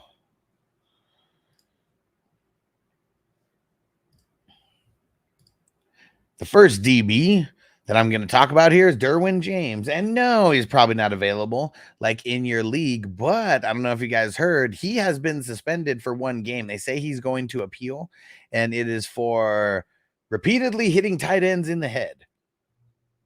A lot of unnecessary roughness penalties, the league said, and they said they're not going to tolerate it anymore. And they're suspending him for 1 game. So just be on the lookout. If you have Derwin James, he is going to appeal, but I would probably just assume that he's just going to miss this game and be done with it. I know it's, one game check for him is a lot because he's one of the higher paid players, but if we're a Derwin James manager, let's just look to make a move and pick someone else up. But there's your news on Derwin James. Traded one probably because a lot of star players are going down and trying to protect players. Look at Tua, Devonta Smith, for example. Yeah, for sure. For sure. And he's someone who'd he's a repeat offender. Like, that's another thing. Repeat offender. Corey said, what are we doing? Brian Thomas at the moment. In time, we holding. Yeah, we got to hold. I don't want to get rid of him. So yeah, we're going to hold. Because I don't know if anyone really trade you for him at this moment. So.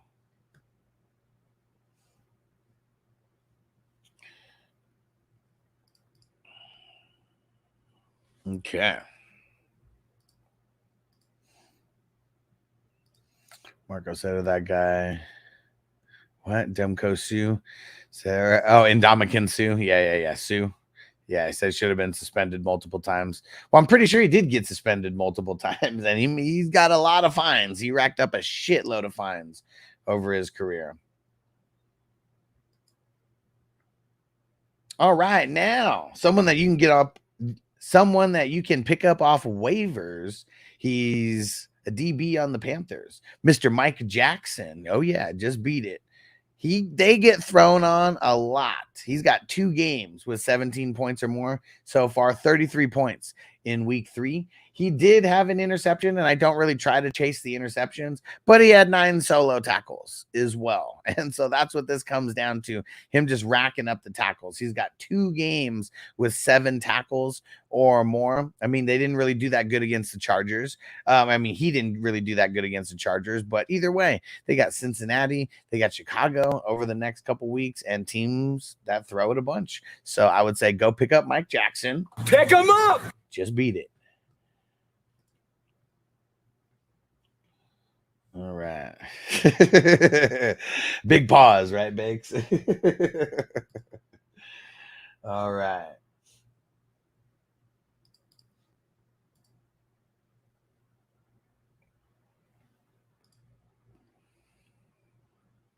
Here we go. Now we got a DB for the Chiefs, Shamari Connor. Go pick him up. Pick him up! You can on Yahoo and ESPN and all those. He's DB/safety. That's what they got him listed as. And yeah, he gets a lot of tackles. I mean, he had 10 tackles this past week. He did get an INT. Last week he did get a TD, and it was a little bit fluky, but it's all about him just getting more and more playing time is what it comes down to. And teams, they're just going to be throwing on the Chiefs a bunch, and guys like him, they're just going to be in play. So yeah, you got to go pick him up. Pick him up! In week 1, he played 58% of snaps. In week 2, he plays 45% of snaps. And then maybe because of the fumble return for a TD, he gets blessed with more snaps. And now he was played in 82% of snaps. And it probably had to do with the team that they went against. The Falcons, they run a lot of 3 wide receiver sets. So maybe that's a reason why he took a bump, because I think everything's fine with Jalen Watson and McDuffie. He played 100%, of snaps. So yeah, there we go. Connor. Pick him up! A lot of throwing is going to be happening on the Chiefs.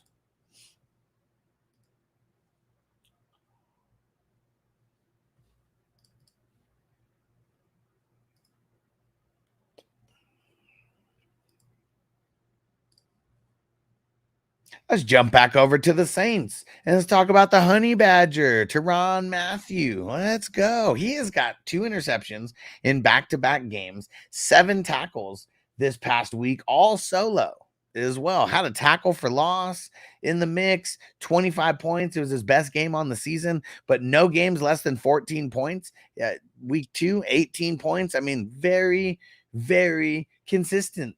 And that's what we want, like, out of our DBs. Like, we don't want these fluky guys who it's like they got 0 points this week and then they got 20 points the next week after that, and then they got 0 points after that. So, like, we're looking for consistencies and trends, and one trend with the Honey Badger is he's getting enough tackles to keep his floor high, and then you mix in the turnovers that he's making happen, and that just puts him above, this average level DB bar, and we need to go pick him up. Pick him up! He is only rostered in 5% of leagues right now on Yahoo.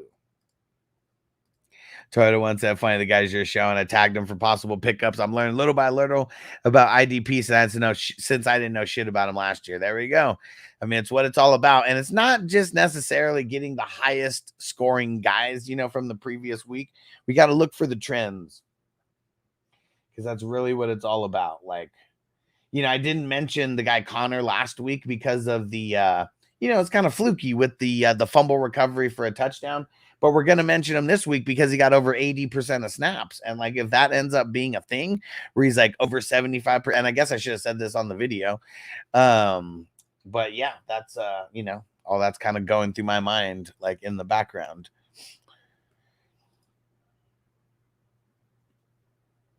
Okay. Let's see. Okay. All right, guys. Give me 1 second. Well, actually, I'm just gonna put on the what's it called? The 5-minute count, the 5-minute video. I gotta go bring in the waters and stuff from outside. So I will be right back.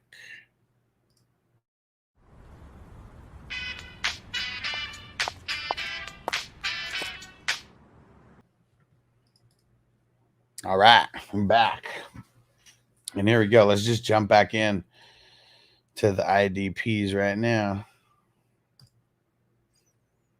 All righty. Last week I told you guys to pick up Jamel Dean. Pick him up! And what does he do? He goes out there and has another 20-point performance.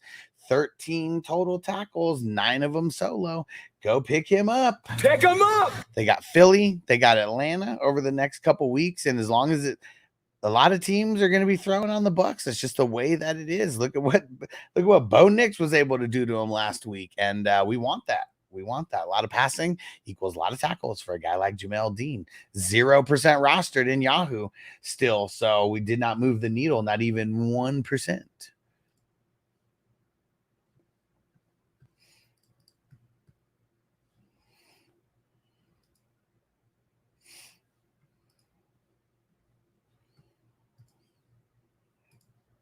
Here's another guy that I told you to pick up last week. Pick him up! Damar Hamlin on Buffalo. What does he do? Another 20-point performance. He has an interception, has 5 tackles.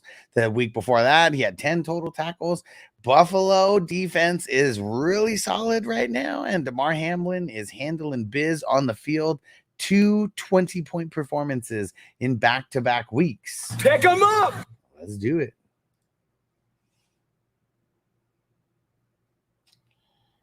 All right, let's see.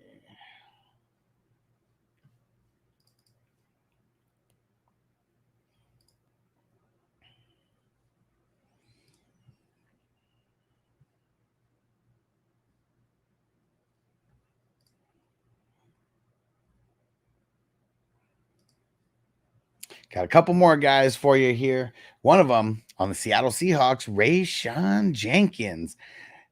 He hasn't cracked 20 points yet, but each week, week 1, 12, 14, then 18. I mean, he's rising week over week. That's what we want. And look at the tackles, 10 total tackles in back-to-back games.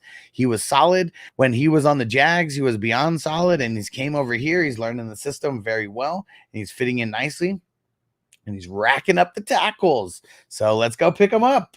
Pick him up! Rostered in 8% of Yahoo leagues, so he might not be available in your league.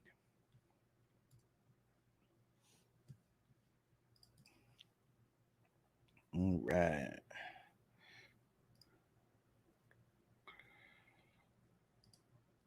And go. Last week, I told you to pick up Jason Pinnock. Pick him up! He is rostered in only 1% of leagues. So maybe, maybe 1% of people out there listened and we moved the needle a little bit.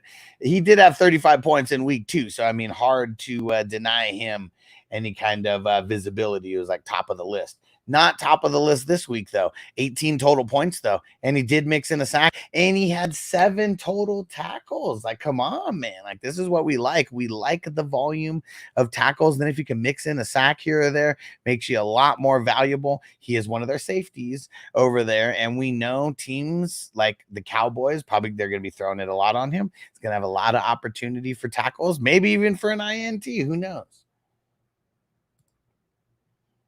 Uh-oh. What's that song, Jay? Let me see.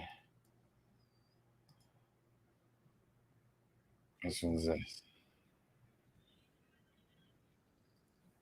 All right, we'll get this on after I finish the IDP, because this is going to be the last person that I bring up right now.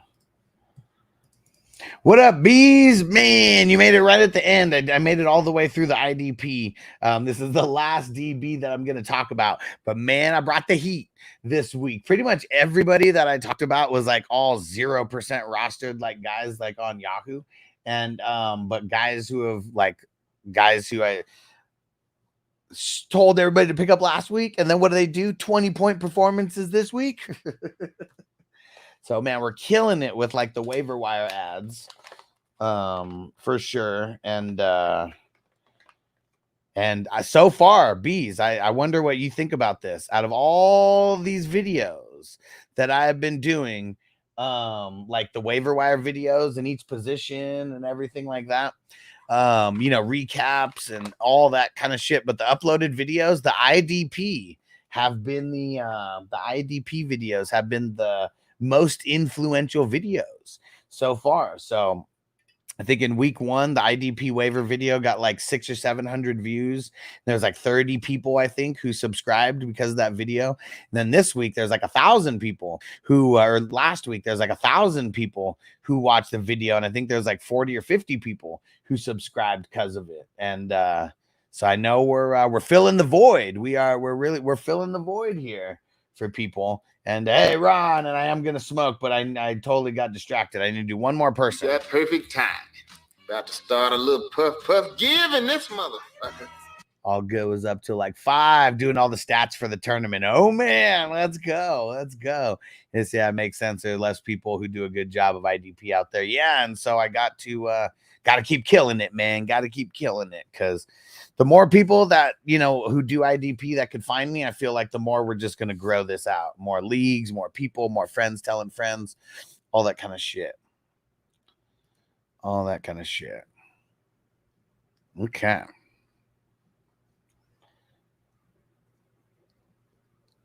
Here we go. All right. We've made it all the way to the end of the video. Hit that subscribe button if you have not. We broke down the LBs, the DLs, and now here's the last DB, Jalen Thompson. He's only rostered in 3% of Yahoo leagues, and he kind of like fell off a little bit, last year. And this year they've been all right. The Cardinals, like defensive guys, but it's been like the linebackers.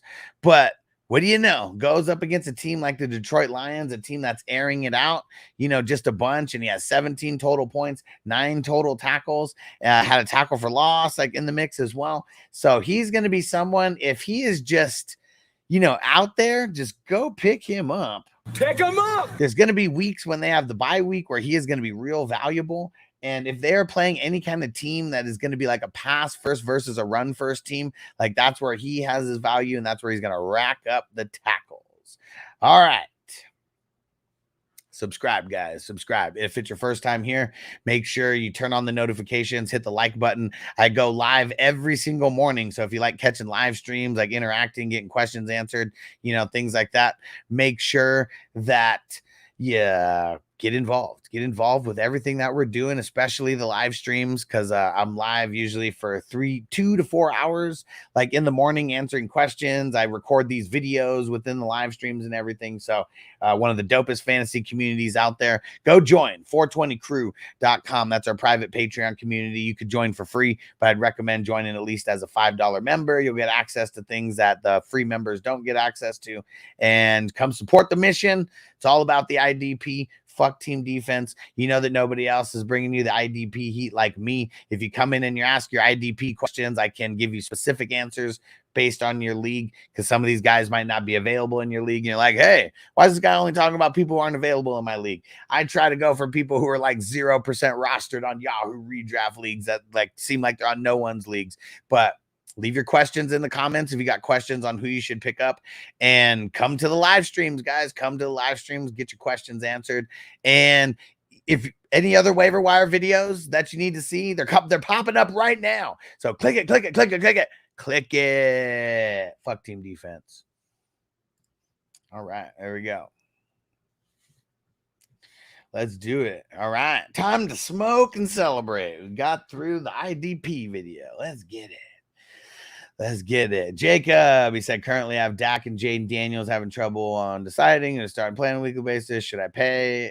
Should I pay or try to trade? Go look at your bye weeks. Like, go see when bye weeks start kicking in, like, for you heavily. Like, I'm probably just going to hold as of now. Big said I'm undefeated and the reigning leader in the Waiver is number 2. That jacket is mine. Oh, man. I caught a nice dub this week, but it's tough playing in the Waifers league that we're in, because it's like it's all the hitters. Marco said a lot of IDP content online costs you a shitload of money before you get any kind of good info. Oh, yeah, I know. That's why I am going to make some kind of paywall for like IDP where I go into a lot more specific detail. But it's weird, man. A lot of the IDP got like specifically the IDP guys, if you know them, they wanted me to like do all their YouTube content, and I was like, I don't know if I want to do that. Like, they weren't going to pay or like anything like that, and I was like, I don't know. I think I'm just going to keep going with the way that I'm doing things. And they didn't like it. Like, they don't like me anymore after that. After I turned them down for a free job of getting their YouTube platform to be relevant. And Ron said the beard is looking strong. Oh yeah, I can finally do one of these now. Yeah. And he said I'm 3-0 to start. He said the season in like 3 out of 4 leagues. Shout out to the mock drafts. That killed it, right? Marco said they're called IDP Plus now. Okay. Interesting. They're trying to be like the Disney Plus of IDP. When I used to listen, in the Final Destination, baby, I scored 369 points. 69, dude. Let's go. There we go. There goes a 6-0 team right there. 4-2. 0-6. 6-0, baby, in the Cool Runnings division. Yeah, I scored 406 and I beat Crispy. Fuck yeah, let's go, Crispy. That's 2 6-0 teams. And then another 0-6 team. 5-1. Okay, 5-1. 5-1. Let's go. 2-4. Not so good. 2-4. Not so good. Man, in the Surf Ninjas division, I wanted to be good in that one. 5-1 in the Rocky division. 4-2. Necessary roughness. 3-3 in Casino.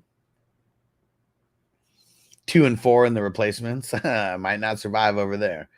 5-1 in the Weeds division. 3-3 in the Star Wars. 4-2 Boogie Nights. 2-4 Eastbound and Down. 2-4 Pulp Fiction. 2-4 Avengers. Oh man. So I got 2 6-0 teams and 2 5-1 teams. Nice. Marco says he's got 6-0 in the major league. Nice. Hassan, he said, hey there, me and Amber help Sonic Central after lunch. What? And me ran, what up? Working on a trade for Tyreek Hill in a league with a league mate. some combination of Neighbors Godwin plus Connor Mixon for Tyreek Amari Pollard. I don't know. I kind of don't like it. It's like you're winning on players, you're losing on players. So like it helps you and it hurts you at the same time.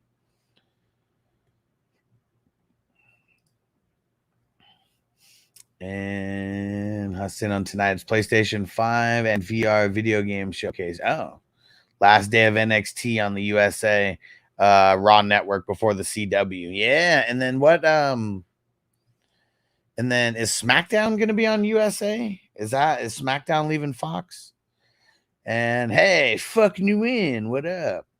Mike Williams or Khalil Shakir? Who do I pick up? I'm going to lean on Shakir. Shakira. What up, Jonathan? Should I drop my Ray Davis for Justice Hill or Emmanuel Wilson?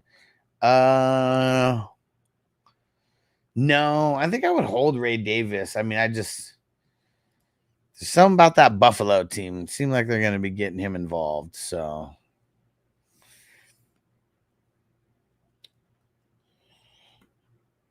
product updates. Counter-Strike. What the fuck? Counter-Strike coming soon. Auto sub change update. Going forward, if your starter plays and the sub hasn't played, the sub can be utilized and is not locked for the starter anymore. However, this will still consume an auto sub use and count towards the weekly limit. Okay.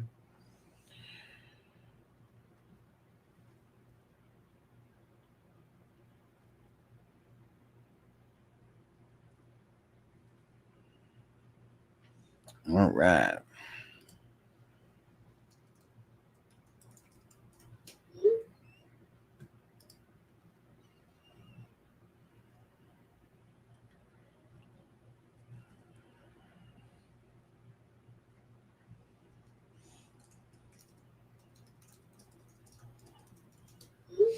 All right.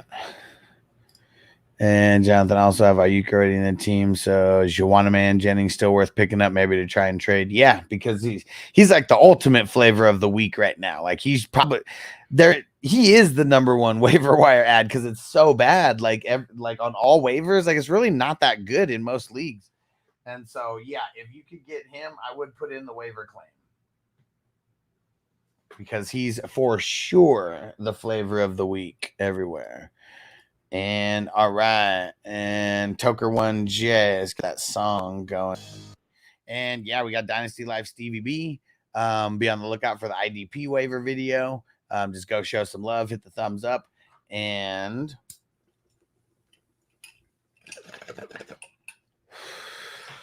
stay high, my friends. We'll see you later today. Peace out. Defense on me. I don't want them to gain another yard. You blitz all night. If they cross the line of scrimmage, I'm going to take every last one of you out. You make sure they remember forever the night they played the Titans. Here comes the